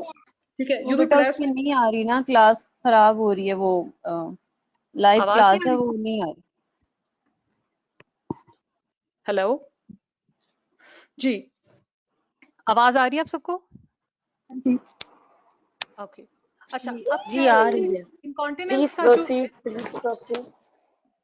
अच्छा जो रिस्क ऑफ इनकॉन्टिनेंस है ना, वो 6 टाइम्स ज्यादा है, 5.7 है तो मैं इसको 6 टाइम्स बोल रही हूँ, 6 टाइम्स ज्यादा होता है नॉर्मल वेजाइनल डिलीवरी में as compare to caesarean section. और उसमें भी जो है, और उसमें भी स्ट्रेस इनकॉन्टिनेंस जो है वो 15% है। हाँ जी। काइंडली म्यूट कर they if you don't mind. ठीक है, तो 15.3 है वो स्ट्रेस इनकॉन्टिनेंस हो जाएगा, ठीक है। और ओके, सो आई गेस कि आपको इसका मैसेज तो समझ आ गया होगा। ओके, मेनोपॉज पे अब आता है लास्ट फिफ्थ वन। जो अब डॉक्टर सुमेरा, आपकी आवाज नहीं आ रही है। अब आ रही है आप लोगों को? जी अब हेलो, अब क्लियर आ रही है। मेरी ना पहले 2-3 स्लाइड्स मिस हो गई, उसमें आवाज बिल्कुल नहीं आ रही थी। आप रिपीट करना चाह रही हैं? जी डॉक्टर सुमेरा, ये जो कौन सी वाली? प्रेगनेंसी से ऑनवर्ड जब आपने स्टार्ट किया ना, तो आपकी आवाज मिस हो गई थी, सिर्फ वीडियो आ रही थी। ओके चले, मैं रिपीट कर देती हूँ। और मेरे पास ना ऑप्शन नहीं आ रहा है, ये इसको म्यूट करने का ऑप्शन नहीं आ रहा है, वो मुझे काइंडली बता दें। जहाँ आपकी, मेरी एक्चुअली मैं ऑर्गेनाइजर हूँ ना, तो मेरी ये बार डिफरेंट है। आपके जहाँ मैसेज वाला आइकॉन होता है ना, मैसेज वाला आइकॉन, उसके साथ ही म्यूट करने का छोटा सा माइक्रोफोन बना हुआ होता है। Sorry, I can not share the screenshot with me right now, वरना मैं आप लोगों को बता देती। ठीक है, इसमें ऊपर की ऑप्शंस में आ रहा होगा। चले, दैट्स फाइन, अब तो हो गया। चलें, we learn by Aahista Aahista. ठीक है। अच्छा, प्रेगनेंसी में मैंने ये बताया था कि देखिए, under the physiological of changes of pregnancy, जब हमारी बॉडी में प्लाज्मा वॉल्यूम 50% इंक्रीज होता है, कार्डिक आउटपुट 30 to 40% इंक्रीज हो जाती है, तो उसके साथ साथ क्या होता है कि ये जो GFR है वो भी इंक्रीज हो जाता है, यूरिन प्लाज्मा फ्लो इंक्रीज हो जाता है। जब वो इंक्रीज हो जाता है तो उसकी वजह से क्या होता है कि अब पेशेंट को फ्रीक्वेंसी ऑफ मेच्योरेशन हो जाती है। फर्स्ट और सेकंड ट्राइमेस्टर में 60% हो जाती है और थर्ड में 81%। ओवरऑल फीमेल जो हमें कंप्लेंट करती हैं वो 90% करती हैं कि जी फ्रीक्वेंसी ज्यादा होगी, और 4% में नॉक्चूरिया हो जाता है। ठीक है जी। अच्छा, ओवरऑल जो अर्ज इनकॉन्टिनेंस है 60% अर्ज इनकॉन्टिनेंस भी हो जाती है, अर्जेंसी हो जाती है, और 10% को अर्ज इनकॉन्टिनेंस हो जाती है। ठीक है, और 24%, ये सारे आपके स्टैट जो है ना EBM में लिखे हुए हैं, ये मैंने वहीं से आपके लिए हैं। ठीक है, और बेसिकली इस पूरी स्लाइड में मेरी बात करने का मकसद ये था कि stress incontinence is more prominent, it's about 28%, और 12% जो है ना वो सिम्टोमेटिक रहते हैं इवन आफ्टर डिलीवरी के, डिलीवरी के बाद भी सिम्टोमेटिक रहेंगे। ठीक है। अच्छा, नेक्स्ट हमने बात की थी कि during delivery if the baby is macrosomic child, या उसका वेट सॉरी ज्यादा था, या इंस्ट्रूमेंटल डिलीवरी थी, प्रोलॉन्ग लेबर थी, ठीक है ना, तो उसकी वजह से डैमेज टू द नर्व्स होने की वजह से इनकॉन्टिनेंस का रिस्क जो है वो बढ़ जाता है। ठीक है, नॉर्मल डिलीवरी में 6 टाइम ज्यादा रिस्क है as compare to caesarean section incontinent होने का। एंड सिमिलरली उन सब में इनकॉन्टिनेंस का तो रिस्क बढ़ गया 6 टाइम, उसमें सबसे ज्यादा जो है वो स्ट्रेस है, एंड दैट इज 15.3%। ठीक है, इसके बाद आता है मिक्स जो कि 14% है, और अर्जेंसी जो रह जाती है वो 6.1% आ जाएगी। ठीक है। अच्छा, अब हम बात कर रहे थे मीनोपॉज के ऊपर। जो मीनोपॉजन सिम्टम्स हैं उस पे हमने ये बात करनी है इंपॉर्टेंट कि देखें, जो प्रोजेस्टेरोन और ईस्ट्रोजेंस होते हैं ना, वो आपके यूरोजेनिटल ट्रैक्ट और लोअर यूरिनरी ट्रैक्ट के ऊपर, उनके ऊपर बहुत स्ट्रॉन्ग मसल्स के ऊपर इफेक्ट होता है। क्यों? क्योंकि दे द कोलेजन की प्रमोशन करता है वहाँ पे oestrogen, and they are very sensitive to these hormones. और जो ही मीनोपॉज में ईस्ट्रोजन का इफेक्ट खत्म होने लगता है, कोलेजन की आहिस्ता आहिस्ता इलास्टिसिटी खत्म होने लगती है, तो उसकी वजह से पेशेंट को सिम्टोमेटिक होने लगता है। 70% फीमेल पोस्ट मीनोपॉजल वुमेन जो है वो इनकॉन्टिनेंस की कंप्लेंट करती हैं, और जो 50% होती हैं उनको स्ट्रेस होता है। सो हेंस प्रूवन के जो स्ट्रेस है वो ज्यादा प्रीडोमिनेंट फैक्टर है इन द पोस्ट मेनोपॉजल में भी एज कम्पेयर टू अर्जेंसी। जो एल्डरली होती हैं 20% में अर्जेंसी भी होती है। I have seen those patients as well. ठीक है, अच्छा अब हम आगे बात कर लेते हैं ओके स्ट्रेस इनकॉन्टिनेंस के ऊपर। What is a stress incontinence? It's a sudden involuntary loss of the involuntary loss of urine with increased abdominal pressure. ठीक है, जो अभी बात हम कर रहे थे what are the different pressures, यानी सडन इनवॉलंटरी लॉस हो गया है इंक्रीज एब्डोमिनल प्रेशर ज्यादा होने की वजह से यूरिन का, तो this is known as stress incontinence. अच्छा अब हम बात करेंगे पहले पैथोफिजियोलॉजी के ऊपर, एनाटॉमी के ऊपर, एनाटॉमी के ऊपर, और फिर हम बात करेंगे कि जी आपको कॉन्सेप्ट समझाने की जो सारी मेरी बात है उसके ऊपर बात कर लेते हैं। ठीक है, अच्छा यहाँ पे थोड़ा सा बैकग्राउंड देती हूँ आपको। हमने लेवल ऑफ स्पोर्ट्स पढ़े थे यूवी प्रोलैप्स में, लेवल 1, लेवल 2 और लेवल 3। ठीक है, जो सबसे पहले हमारा लेवल 1 सपोर्ट होती है वो यूट्रोसैक्रल लिगामेंट होती है। ठीक है ना, यूट्रोसैक्रल लिगामेंट जो होते हैं, जैसे नाम से ही है कि यूट्रस के लोअर एंड से लेके सैक्रम से इसे कनेक्ट करेगा। ठीक है, और वो यूट्रस को इन प्लेस रखेगा। This is level 1 support. जो लेवल 2 सपोर्ट है वो आपके पास दो हैं, प्यूबोसर्वाइकल फेशिया है, ठीक है, जो आगे, ठीक है, ये जो आपको नजर आ रहा है, और साथ में जो है दूसरे लेवल पे कौन सा है, ये rectovaginal fascia. These are 2 fascias are important over here. ठीक है, और लेवल 3 में जो है ना आपकी ये पेरिनियल बॉडी आ जाती है। अगर आपका लेवल 1 का डिफेक्ट होगा तो क्या होगा, आपका यूट्रोवेजाइनल प्रोलैप्स होगा। लेवल 2 पे होगा तो सिस्टोसील होगी, और लेवल 3 का अगर होगा तो रेक्टोसील होगी। अब हम बात कर लेते हैं यहाँ पे ये जो ब्लैडर शो किया हुआ है, जो ब्लैडर के इंपॉर्टेंट लिगामेंट्स हैं वो कौन कौन से हैं। ठीक है ना, जो ब्लैडर के जो 2 इंपॉर्टेंट लिगामेंट है, एक तो प्यूबो यूरिथ्रल लिगामेंट है, ठीक है ना, ये आप लोगों को यहाँ नजर आ रहा है, ये वाला। ठीक है ना, ये वाला प्यूबो यूरिथ्रल, प्यूबिक से लेके यूरिथ्रा तक जो अटैच, ठीक है ना, प्यूबो यूरिथ्रल लिगामेंट है। और दूसरा वाला ये बेसिकली प्यूबो वेजाइकल होना चाहिए था, इन्होंने आई डोंट नो प्यूबो सर्वाइकल क्यों लिख दिया यहाँ पे, प्यूबो वेजाइकल है, यानी जो ब्लैडर की बॉडी को अटैच कर रहा है प्यूबिस के साथ। और ये दोनों लिगामेंट्स बहुत ज्यादा इंपॉर्टेंट हैं इन इनकॉन्टिनेंस में। ठीक है ना, जब ये दोनों डिस्टर्ब होते हैं तो अल्टीमेटली पेशेंट को इनकॉन्टिनेंस हो जाती है। ठीक है, ये मेरा बेसिक इसके बारे में आपको कॉन्सेप्ट आना चाहिए, लेवल 1, 2, 3 स्पोर्ट्स और इनके लिगामेंट्स और इनके अटैचमेंट्स। ठीक है, वो यूरोजेनिटल डायफ्राम पेरिनियल मेम्ब्रेन वो हम इंशाल्लाह ताला यूवी प्रोलैप्स के साथ पढ़ेंगे। अब हम बात करते हैं कि जी मैकेनिज्म ऑफ इनकॉन्टिनेंस। ये आपको 3 डायग्राम्स मैं शो कर रही हूँ यहाँ पे ABC। ठीक है, ये तीनों मैंने 10 टीचर से ली हैं और उसी के रेफरेंस से मैं आपके साथ इस पर बात कर रही हूँ।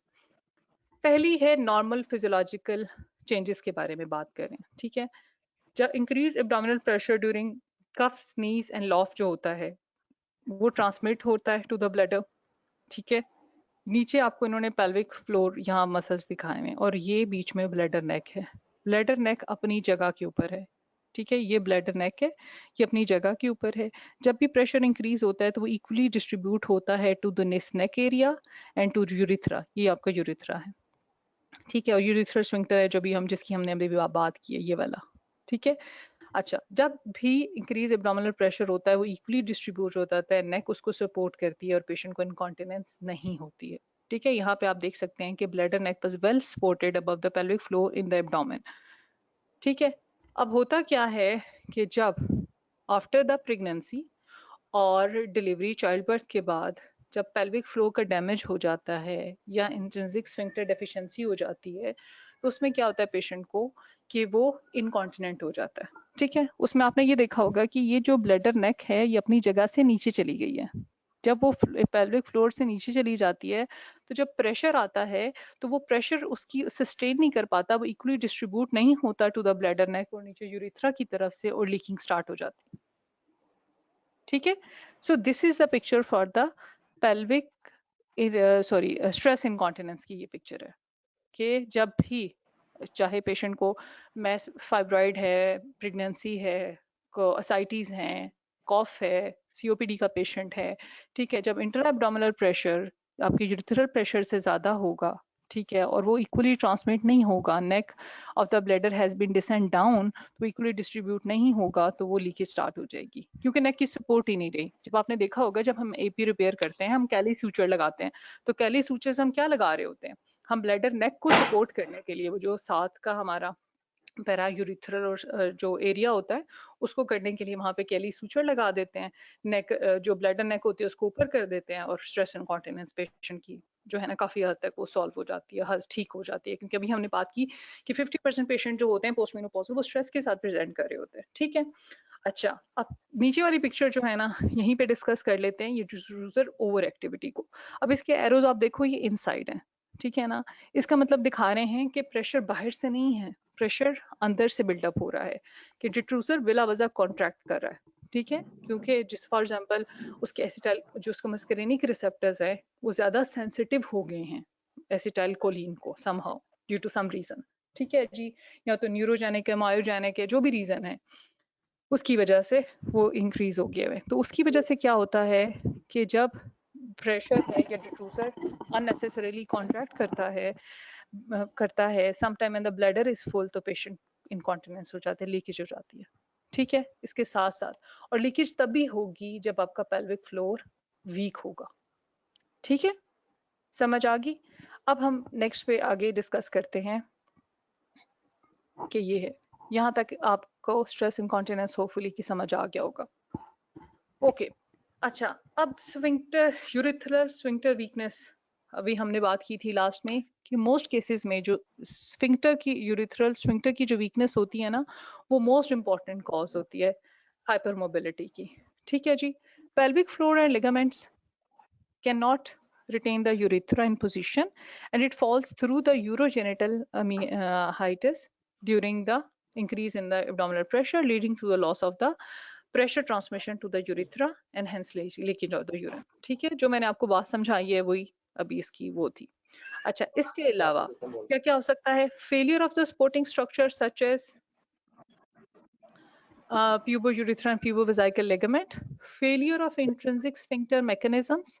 ठीक है जी, इसमें क्या होता है कि जो रेब्डोस्फिंक्टर्स होता है उसके अंदर पुअर कोलेजन रिड्यूस हो जाता है जिसकी वजह से यूरिथ्रल वस्कुलैरिटी डिक्रीज हो जाती है, जिसकी वजह से इंट्रिंसिक की डेफिशिएंसी हो जाती है, जिसको अब इंट्रिंसिक स्फिंक्टर डेफिशिएंसी की मैंने आपसे बात की थी। ठीक है, एक तो हमने कहा नेक की मोबिलिटी हाइपर मोबिलिटी हो जाएगी जिसमें हम बोनिस टेस्ट भी करके देखते हैं, दूसरा इंट्रिंसिक की डेफिशिएंसी हो जाएगी।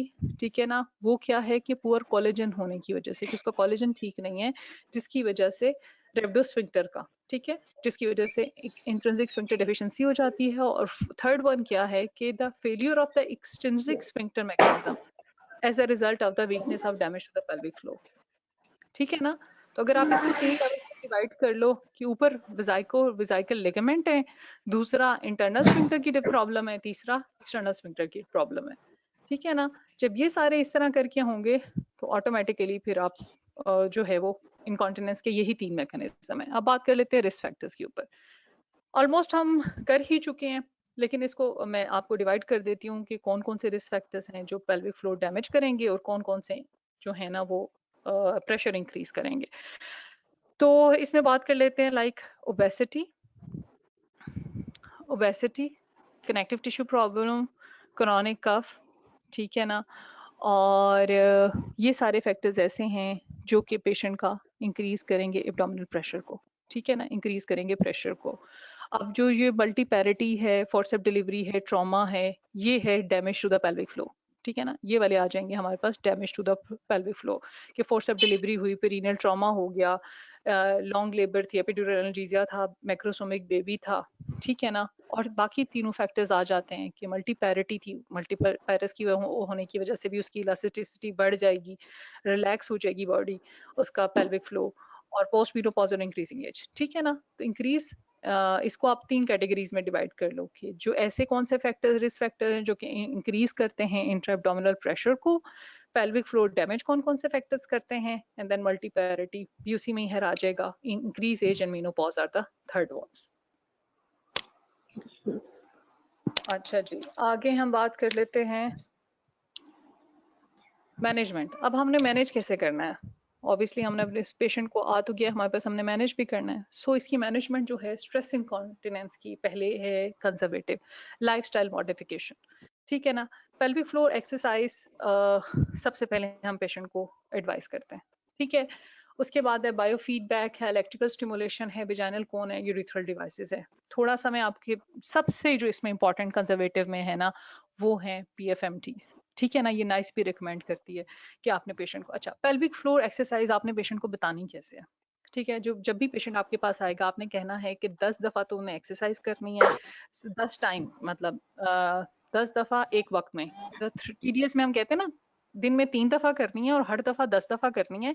ऐसे करना है जैसे आप बड़े पहाने को या अपने पेशाब को रोकने के लिए नीचे की तरफ जोर लगाते हो, ठीक है ना, ऊपर की तरफ सांस खींचना है और जोर से पेल्विक फ्लोर को खींचना है। This is you should be your words, ठीक है। ये अक्सर एग्जामिनर आपसे पूछ लेते हैं कि आप कैसे पेशेंट को एडवाइस करोगे, तो आपने कहना है कि दिन में आपने 3 दफा करना है, पहले 10-10 दफा करेंगे, उसके बाद 15, 20, 25 तक आप ले जाएंगे, और ये आपने 3 महीने तक करना है। उसके बाद मेरे पास वापस आएंगे, फिर मैं बताऊंगी कि अब हमने आपका करना क्या है। उससे पहले ऑब्वियसली हम यूरिन, मैं अभी उसके ऊपर बात नहीं कर रही हूँ, वो मैं इन्वेस्टिगेशंस के ऊपर बात करूंगी कि फर्स्ट लाइन इन्वेस्टिगेशंस हमारी क्या होनी चाहिए, वो यूरिनरी होना चाहिए, ठीक है जी।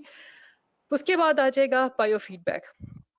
बायोफीडबैक सिमिलर उस तरह के आप सारे गायनेकोलॉजिस्ट हो, जब हम पेशेंट का वजाइनल एग्जामिनेशन कर रहे होते हैं स्पेशली गायनेकोलॉजी में, तो हम पेशेंट को कहते हैं कि ओके फाइन, जोर आपकी finger you insert in the vagina, you ask the patient कि जोर लगाओ, ठीक है ना।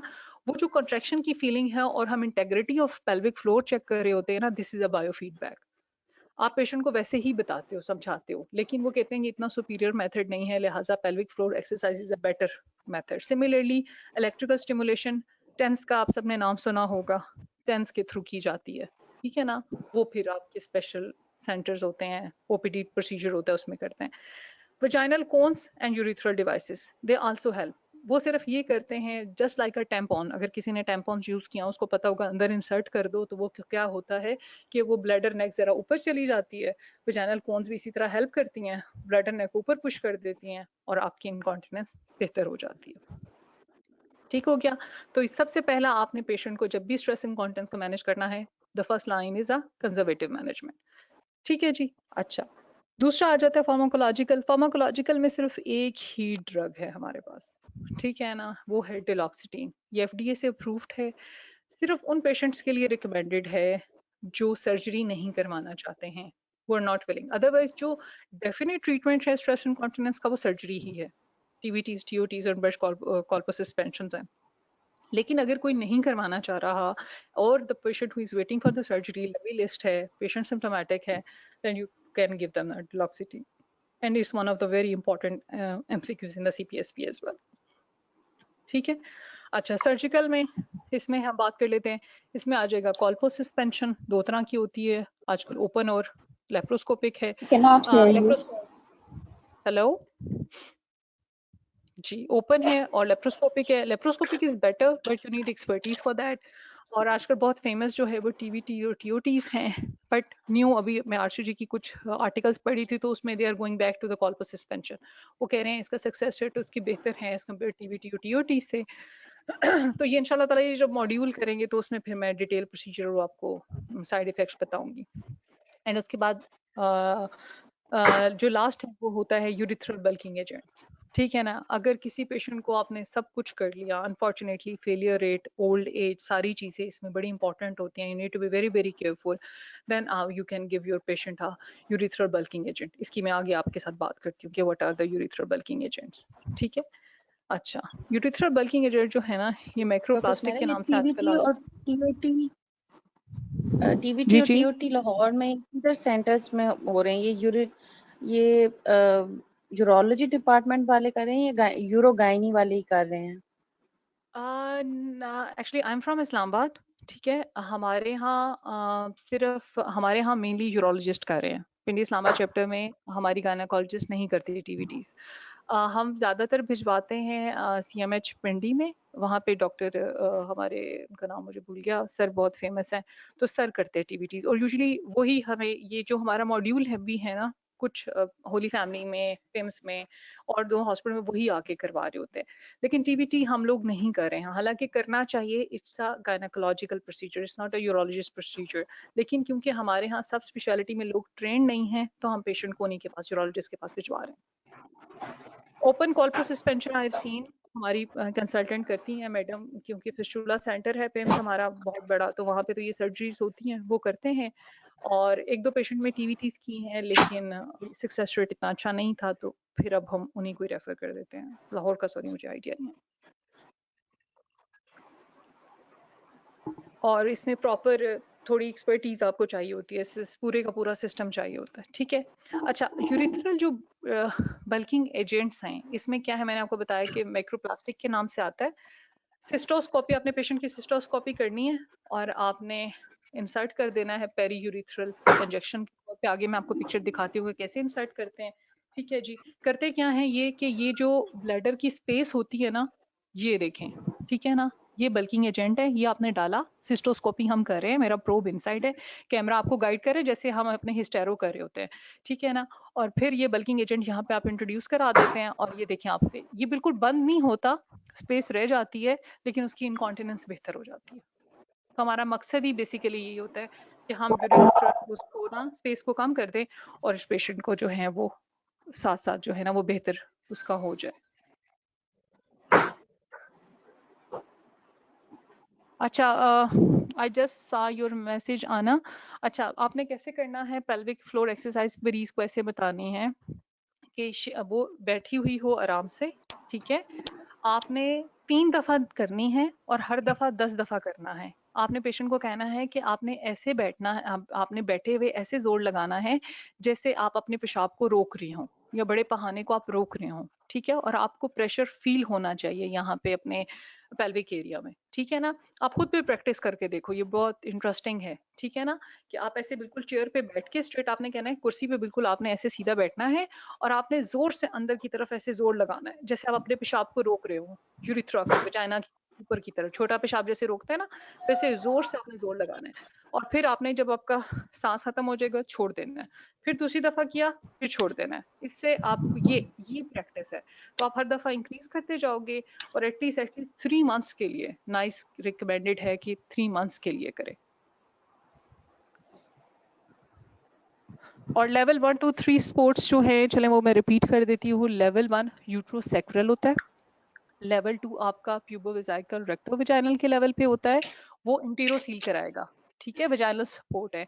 और लेवल 3 आपकी पेरिनियल बॉडी हो जाती है और फेशिया हो जाता है नीचे वाला, ये जो है पोस्टीरियर कर सकते हैं। ये आपके 10 टीचर्स में बहुत अच्छे लिखे हुए हैं, अगर आपको मेरी समझ नहीं आ रही ना, तो आप 10 टीचर्स का यूरोगाइनी वाला चैप्टर निकालोगे, उसमें बहुत अच्छे लिखे हुए हैं। और ये प्लीज जरूर याद कर लेना, ये वाइवा के बहुत important question.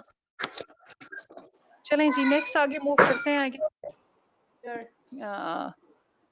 Should move forward. अच्छा, अब करना क्या क्या है हमने करना ये है कि मैंने आपको बता दिया कि सबसे पहले स्ट्रेस इनकॉन्टिनेंस का जब भी पेशेंट आएगा, फर्स्ट टाइम आपने क्या करना है, 3 मंथ्स के लिए उसे फर्स्ट लाइन ट्रीटमेंट दे देनी है, pelvic floor muscle training. PFT का मतलब ये है पेल्विक फ्लोर मसल ट्रेनिंग दे देनी है, ठीक है, चाहे वो स्ट्रेस है या मिक्स्ड है, ठीक है ना। अच्छा, यहाँ पे एक और इंटरेस्टिंग आपको बता दूं, जो पेशेंट आए ना फन सिम्टम्स के साथ, फ्रीक्वेंसी, अर्जेंसी, नॉक्चूरिया, तो वो समझें वो तो है ओवर एक्टिव ब्लैडर का, ठीक है ना।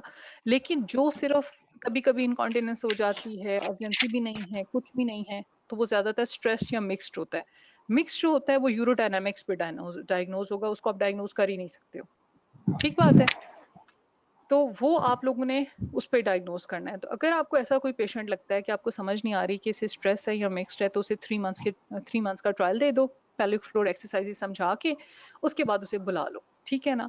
अच्छा, उसके साथ बाद फिर आप क्या करेंगे, जिस तरह हमारे यहाँ काउंसलिंग बहुत वीक है, you have to sit with your patient, you have to explain that कि that is a definite procedure is आपका सर्जिकल ही है इसमें, ठीक है ना। अगर टीबीटी की एक्सपर्टीज अवेलेबल है, that should be the first line होना चाहिए, ठीक है। नहीं है तो फिर आप उनको बता सकते हो कि कॉल्पो सस्पेंशन है, करवा सकते हैं। और इसके अलावा जो है वो इंट्राम्यूरल बल्किंग एजेंट, सिलिकॉन और जो मैक्रोप्लास्टिक वगैरह मैंने आपको बताया, ये 4 बातें आपकी इसके अंदर आ जाएंगी, ठीक है जी। अब हम बात कर लेते हैं ओवर एक्टिव ब्लैडर की। ओवर एक्टिव ब्लैडर है ना, जैसे मैंने अभी बताया कि it's a complex of frequency, urgency, with or without incontinence and nocturia in the absence of UTI and any other cause, ठीक है। Because it's a difficult topic तो ऑब्वियसली इसमें हमें थोड़ा टाइम लग रहा है, लेकिन इंशाल्लाह ताला अभी हम जल्दी फिनिश कर लेंगे।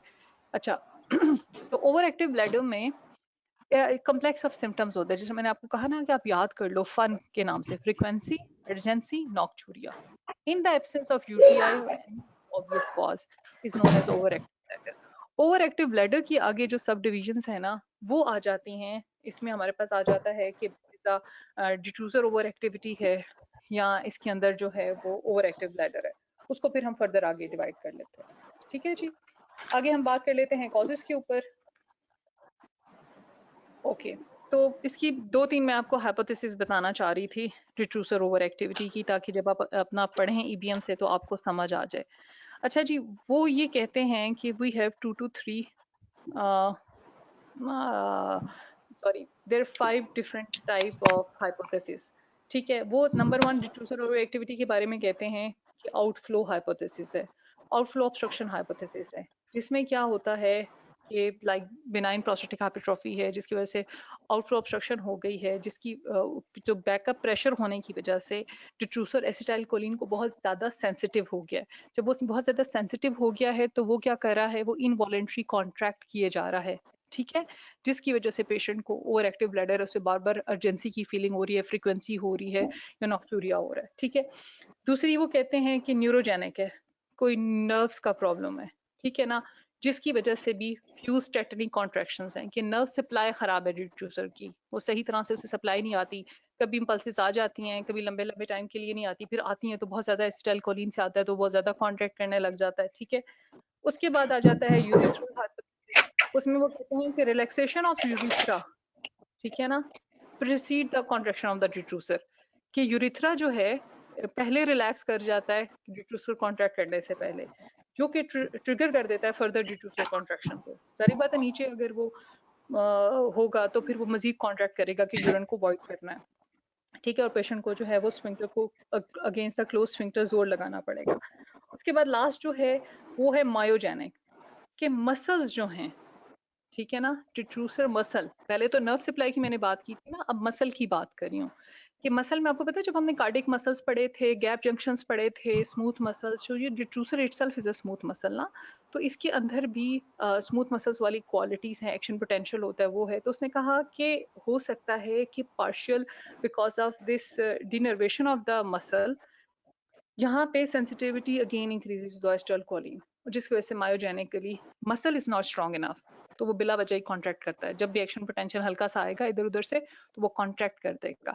तो ये 5 डिफरेंट हाइपोथेसिस आ जाती हैं डिट्रूसर ओवर एक्टिविटी को। अगेन डिट्रूसर ओवर एक्टिविटी जो है ये यूरोडायनामिक का डायग्नोसिस है, इसको आप डायग्नोस नहीं कर सकते हो ऑन द सिम्टम्स, ठीक है। ओवर एक्टिव ब्लैडर के लिए फन के सिम्टम्स हैं, यानी फ्रीक्वेंसी, अर्जेंसी, नॉक्चूरिया के साथ पेशेंट आता है तो आप कंसिडर करोगे कि ओवर एक्टिव ब्लैडर है, लेकिन आप उसका डायग्नोसिस करोगे कि डिट्रूसर ओवर एक्टिविटी है, वो अब यूरोडायनामिक्स की टेस्टिंग जब हम कराएंगे तो हम तब पेशेंट को अपने डायग्नोस करेंगे कि इसको यूरोडायनामिक के इश्यूज है। अच्छा, रिस्क फैक्टर्स क्या हैं? ऐसा पेशेंट जिसको चाइल्डहुड बेड वेटिंग हो, इसका मतलब है कि कुछ ना कोई न्यूरोलॉजिकल इशू चल रहा था, कोई फियर था, डर था, बच्चा बहुत डरता था, इसकी वजह से था। Obesity, excuse me, obesity, smoking, previous hysterectomy और प्रीवियस कॉन्टिनेंस सर्जरी। पता है ना, हिस्टेरेक्टमी और कॉन्टिनेंस सर्जरी के बाद भी पेशेंट को अर्जेंसी हो जाती है, इसलिए कॉन्टिनेंस की सर्जरी बहुत सोच समझ के करनी चाहिए। ये 5 एक्सक्यूज मी हाइपोथेसिस थी जो भी मैं आपके साथ डिस्कस कर रही थी। आउटफ्लो, ठीक है, और या आई गेस कि आपको ये समझ आ गई होंगी, ठीक है ना।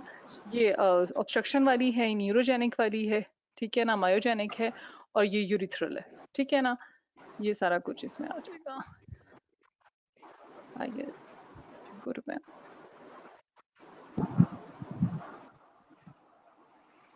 ओके जी, next move to next slide. क्या हो गया? ओके ठीक है, अब इसकी भी मैनेजमेंट पे बात कर देते हैं। मैनेजमेंट ओवर एक्टिव ब्लैडर में सबसे इंपॉर्टेंट जो डायग्नोसिस है वो डिट्रूसर ओवर एक्टिविटी का है, और इसकी जो मैनेजमेंट है वो हमारी कंजर्वेटिव है। दोनों में कंजर्वेटिव है। पहला, लाइफस्टाइल मॉडिफिकेशन। आपने पेशेंट को लाइफस्टाइल मॉडिफिकेशन देना है। वहां पे आपने पेल्विक फ्लोर मसल एक्सरसाइजेस बताई हैं।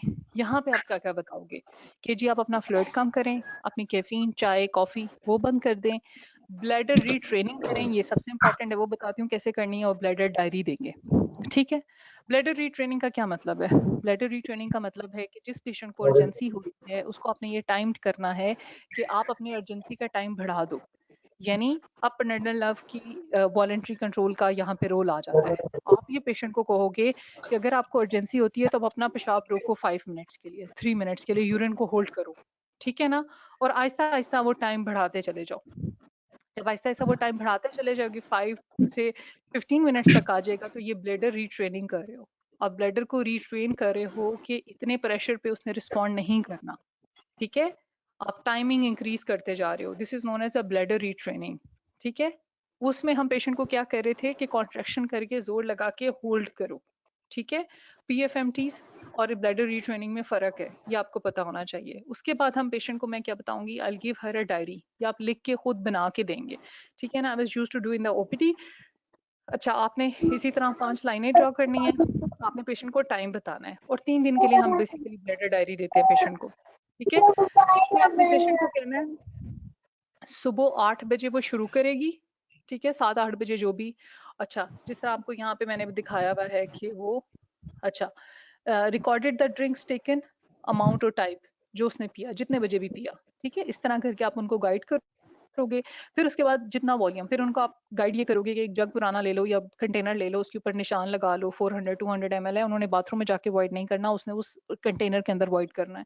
ठीक है जी, उसके अंदर कितना आया था तो वो आपको बता दें, उसके बाद उसको क्लीन करें। फिर उसके बाद आपने पूछना है कि आप दिन में कितनी दफा वेट हुए, सोक हुआ नहीं हुआ, डैम्प हुआ, लीकिंग की हिस्ट्री, मतलब लीकिंग आप कितनी दफा।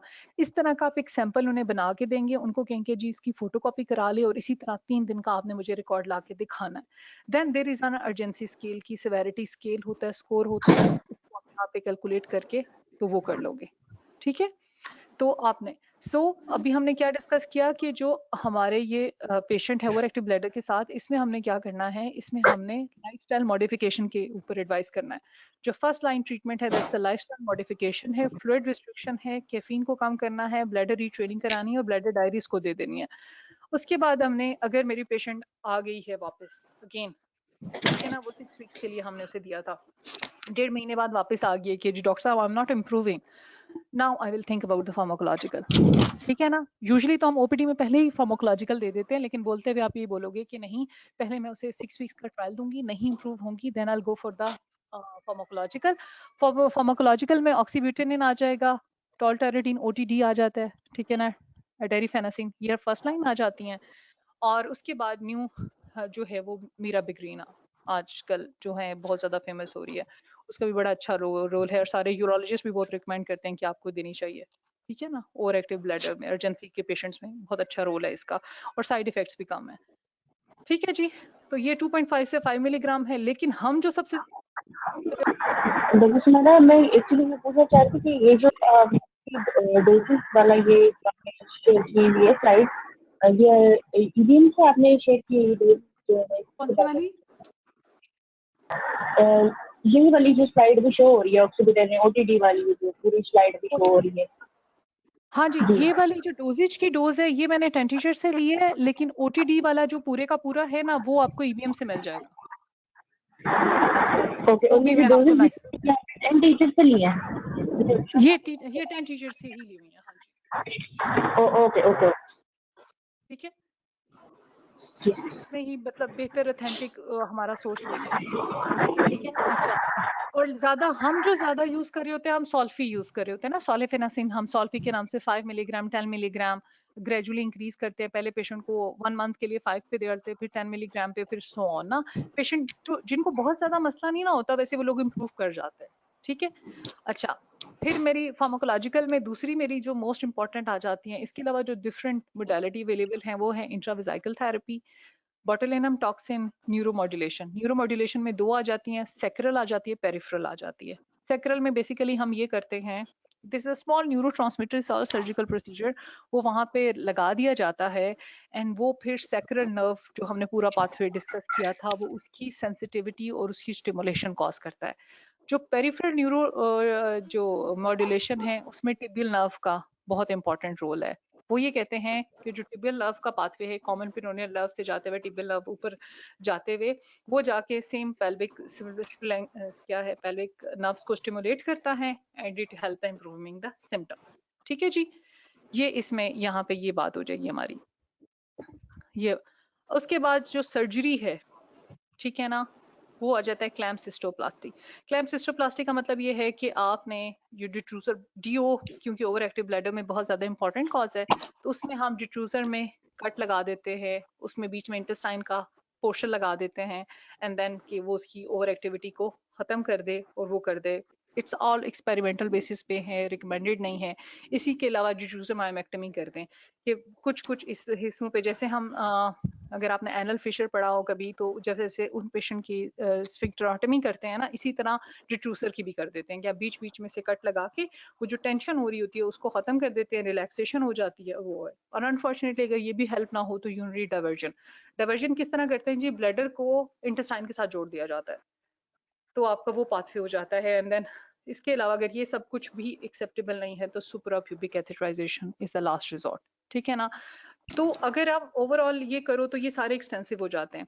तो ओवर एक्टिव ब्लैडर को अगर हम थोड़ा सा करें तो इसमें जो सबसे इम्पोर्टेंट है, इसकी जो ट्रीटमेंट है मेडिकल ट्रीटमेंट है, स्ट्रेस की जो ट्रीटमेंट है वो सर्जिकल ट्रीटमेंट है।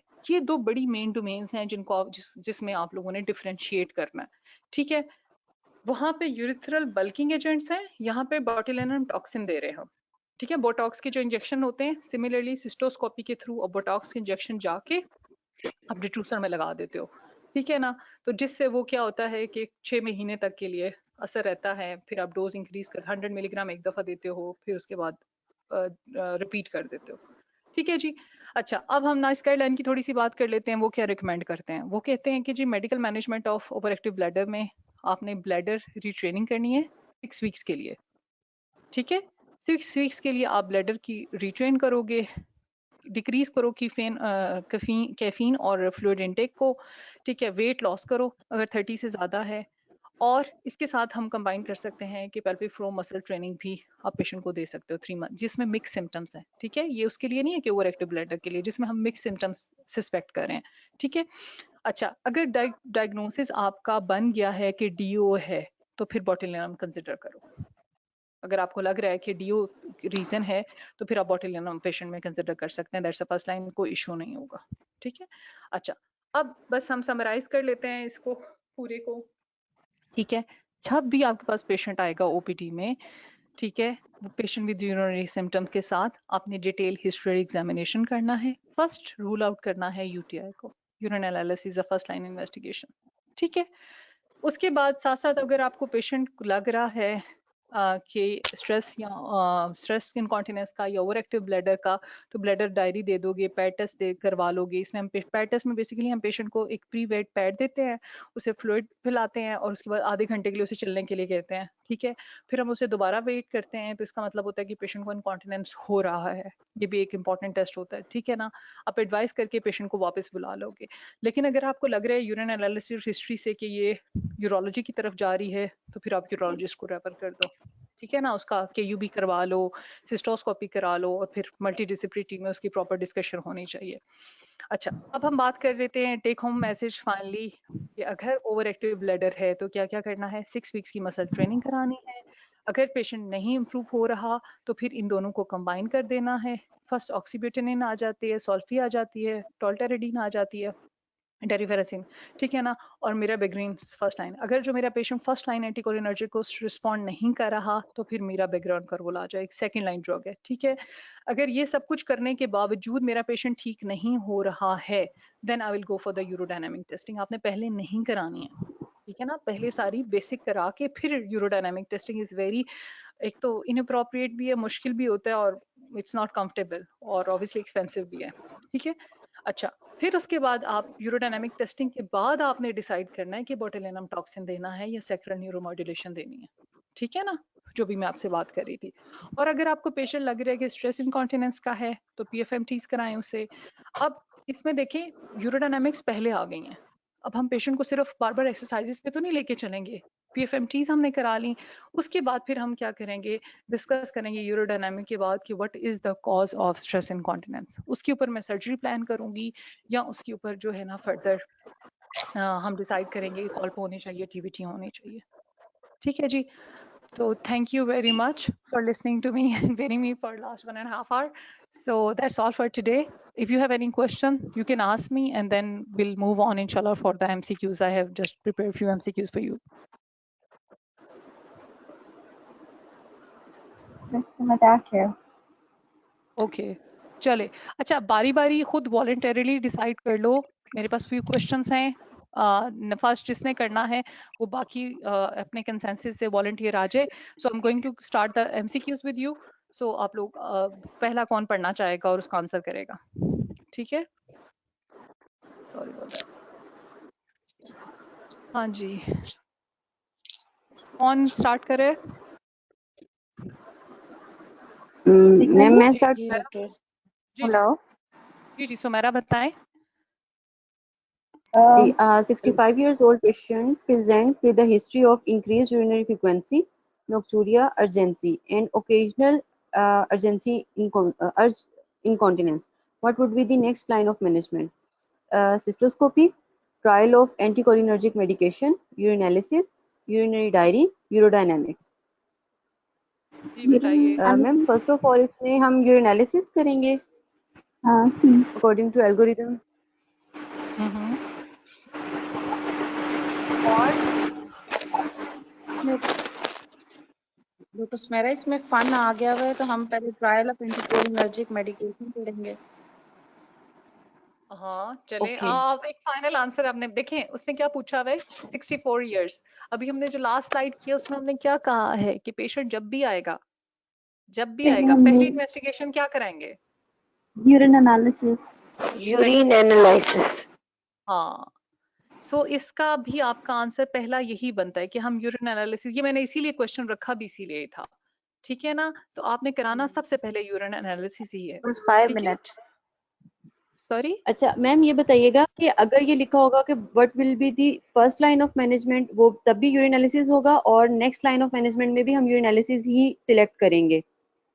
यस, और ये सीपीएसपी का बड़ा फेवरेट क्वेश्चन भी है, हाँ, कि यूरिन एनालिसिस ओके कराओगे क्योंकि देखो अब एक कंसल्टेंट भी जब बैठा हुआ होता है ना तो लाइक एचओडीज और प्रोफेसर के साथ भी जब आप बैठे हुए होते हो तो देयर यू जस्ट थिंकिंग कि भाई तुम पहला टेस्ट क्या कराओगे, यूरिनरी। और आप देखो, आपने देखा होगा कि हम काफी दफा यूटीआई निकल आता है चेस्ट इनकॉन्सिडेंस के रीजन में, हमने डिलीरियम एग्जैक्टली अभी पढ़ा है ना, तो डायपर्स में तो वो आपका यूटीआई ही सबसे पहले रीजन निकल आती है। तो इतने एक्सपेंसिव की तरफ जाने की बजाय द कॉमन इज कॉमन, ठीक है ना। तो पहले कॉमन को रूल आउट करो, फिर राइट। एबनॉर्मल की तरफ बात करते हैं। अच्छा जी, नेक्स्ट कौन क्वेश्चन कर रहा है? नेक्स्ट कर लूं? क्वेश्चन। हाँ हाँ श्योर, आप लोगों की अपनी चॉइस है। 55-year-old patient presents with a history of urinary symptoms of urgency, increased frequency and nocturia. The patient states that she does not have symptoms of hesitancy and feels as though she empties her bladder completely. What would be the first line of management? Cystoscopy, neuromodulation, reduce caffeine intake and start anticholinergic medications. Ultrasound scan to rule out pelvic pathology and urodynamics. It's a reduce caffeine intake and start anticholinergic medications. जी आई बाकी think house क्या it's कह रहे हैं? I think ये सी ही है। हाँ good, ठीक है ना, फन आ गया ना अब आपका, अब यहाँ पे आप अप्लाई कर सकते हो, बिल्कुल। ठीक है ना, यहाँ पे अब आप Okay. अप्लाई कर सकते हो ओके क्योंकि अब वो हमसे, अब देखो, अच्छा एक और बड़े इंटरेस्टिंग आपको टिप बताती हूँ ना, जब भी एमसीक्यूज पढ़े हो ना तो उसमें देखो आपको या तो सिनेरियो दे के डायग्नोसिस पूछा होगा, ठीक है, या डायग्नोसिस दे के इन्वेस्टिगेशंस पूछी हुई होंगी, या इन्वेस्टिगेशन देख के मैनेजमेंट पूछी हुई होगी। ये आपने सिनेरियो को पढ़ते हुए बहुत ध्यान करना है, ठीक है। अब यहाँ पे देखो सिम्टम्स को काफी हद तक आपने डायग्नोस कर लिया कि भाई बहुत क्लियर मुझे लग रहा है 55 इयर्स की एज है, सब कुछ है, ठीक है जी, बाकी भी उसका सब कुछ ठीक है, तो वो मुझसे पूछना क्या चाह रहा है। तो आपने जब भी क्वेश्चंस करने हैं, चाहे पूल में से करते हो चाहे एमसीक्यूज बुक में से करते हो, try to make your own diagnosis, ठीक है ना, कि वो मुझे किस लेवल का, ये जब आप सीपीएसपी के क्वेश्चंस भी प्रोफेसर्स बनाते हैं तो इनमें भी लेवल्स होते हैं, level 1 difficulty, level 2 difficulty, level 3 difficulty, तो दैट वाज राइट। तो हम रिड्यूस करेंगे कैफीन इनटेक को और स्टार्ट करें देंगे एंटीकोलिनर्जिक मेडिकेशंस को। गुड, अच्छा जी नेक्स्ट कौन करेगा जी। A 39 years old patient present with symptoms of leakage of urine upon coughing, sneezing, and during exercise. The symptoms started following the birth of her second child 18 months ago. What would be the first line of management? Biofeedback, electrical stimulation, B. Bladder retraining, C. Insertion of mid-urethral retropubic tape, D. E would be the Pharmacotherapy answer. with duloxetine, supervised pelvic floor muscle training. ठीक है, E इसमें diagnosis होगा क्या बना stress हमारा, incontinence. E diagnosis क्या stress बना, ये तो आई थिंक incontinence. ई है। ठीक है ना, तो E. फर्स्ट लाइन, हाँ तो हमारा यही आंसर बनेगा क्योंकि उसने फर्स्ट लाइन पूछा है, स्ट्रेस एंड कॉन्टिनेंस आ गया, बहुत क्लियर उसने बता दिया कि जी सिम्टम्स कैसे हैं, और फर्स्ट लाइन हमारा क्या होगा, supervised pelvic flow muscle training. Okay जी नेक्स्ट कौन आ रहा है, A patient presents an emergency with urinary retention. Upon taking a history, you also discover that the patient has been having hematuria for several weeks. What is an absolute contraindication to inserting a suprapubic catheter? हाँ ये हमने पढ़ा नहीं है लेकिन just for your हाँ knowledge मैंने डाल दिया, चलिए go ahead Hira. Bladder tumor, clotting disorder, history of extensive bladder reconstruction, unable to fill the bladder to a volume in excess of 300 ml. I guess bladder tumor. Yes, the correct answer is a bladder tumor is a absolute contraindication। हम Okay. Suprapubic कहते हैं, B12 में नहीं डालेंगे obviously, ठीक है ना। Ascites obviously हो नहीं सकता, कोगुलेशन डिसऑर्डर है तो हमने रूल आउट तो करना है ना, हमने हीमाचूरियस पेशेंट को हो रहा होता है, रीनल के अगर आपने वार्ड में देखा हो तो डाले हुए होते हैं, और अगर ब्लैडर रिकंस्ट्रक्शन है उसमें तो डालना ही डालना है, ठीक है ना, और unable to fill the bladder more than, तो volume is not an contraindication, तो एब्सोल्यूट है, बाकी रिलेटिव हैं, ये भी मैं आपको बता दूं, जो अनएबल टू है और हिस्ट्री है ना, क्लॉटिंग डिसऑर्डर है, दीज आर रिलेटिव आ जाती हैं, ठीक है जी। ओके जी लास्ट है फिफ्थ वन, और वो कौन कर रहा है प्लीज, ठीक है, ओके लास्ट वन जी। A fit and healthy 52 years old. कौन, Currently, I am Dr. Surat. चलें डॉक्टर कुरत, नीला, गुल, कोई जो भी करना चाह रहा है प्लीज। Hello. जी जी please. A fit and healthy 52-year-old patient with confirmed detritus overactivity has tried 3 different medical treatment: oxybutynin, sulfasenacin, and the maravigonon.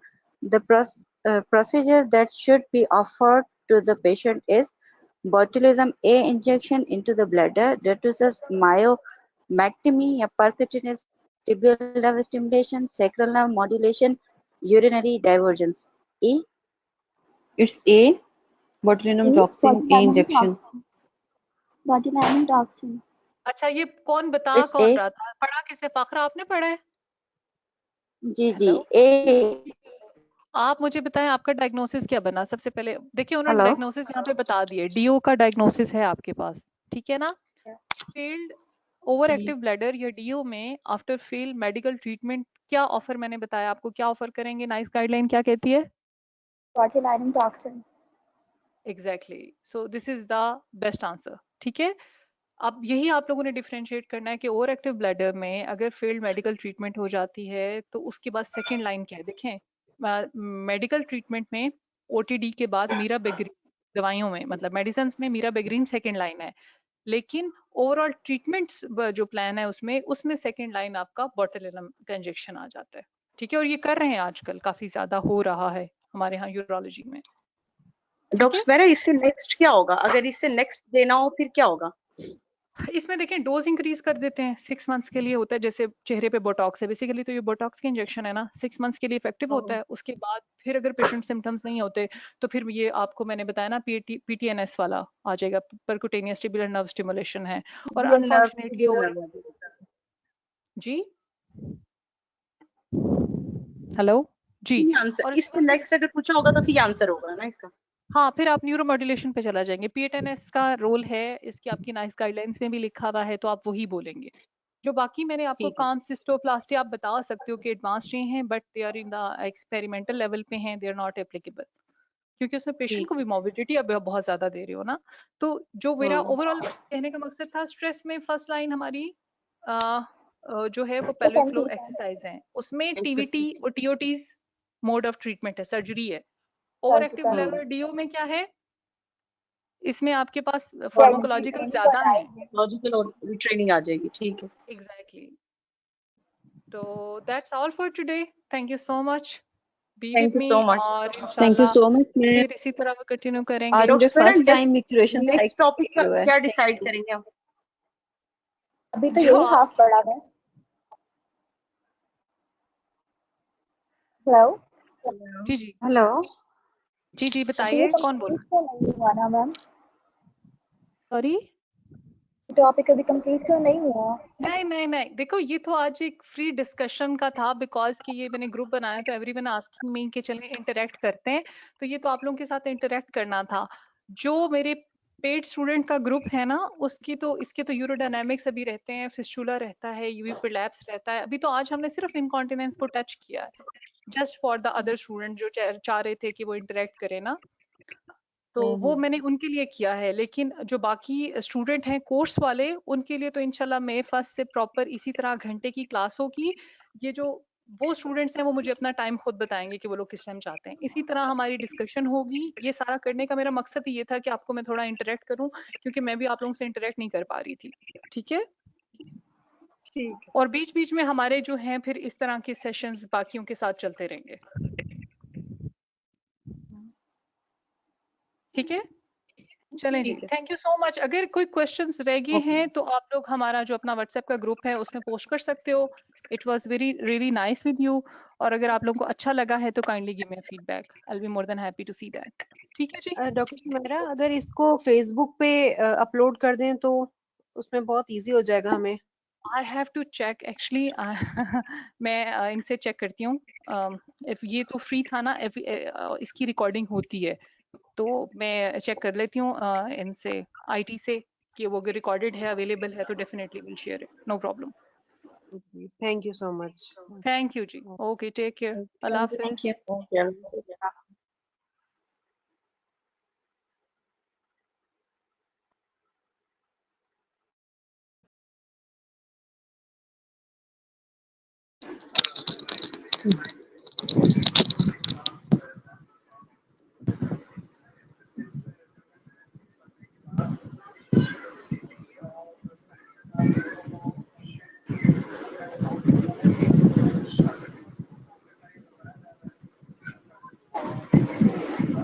Papa, tu audio biscuit show what we know. Papa, tu audio biscuit show what we know. Papa. Fine.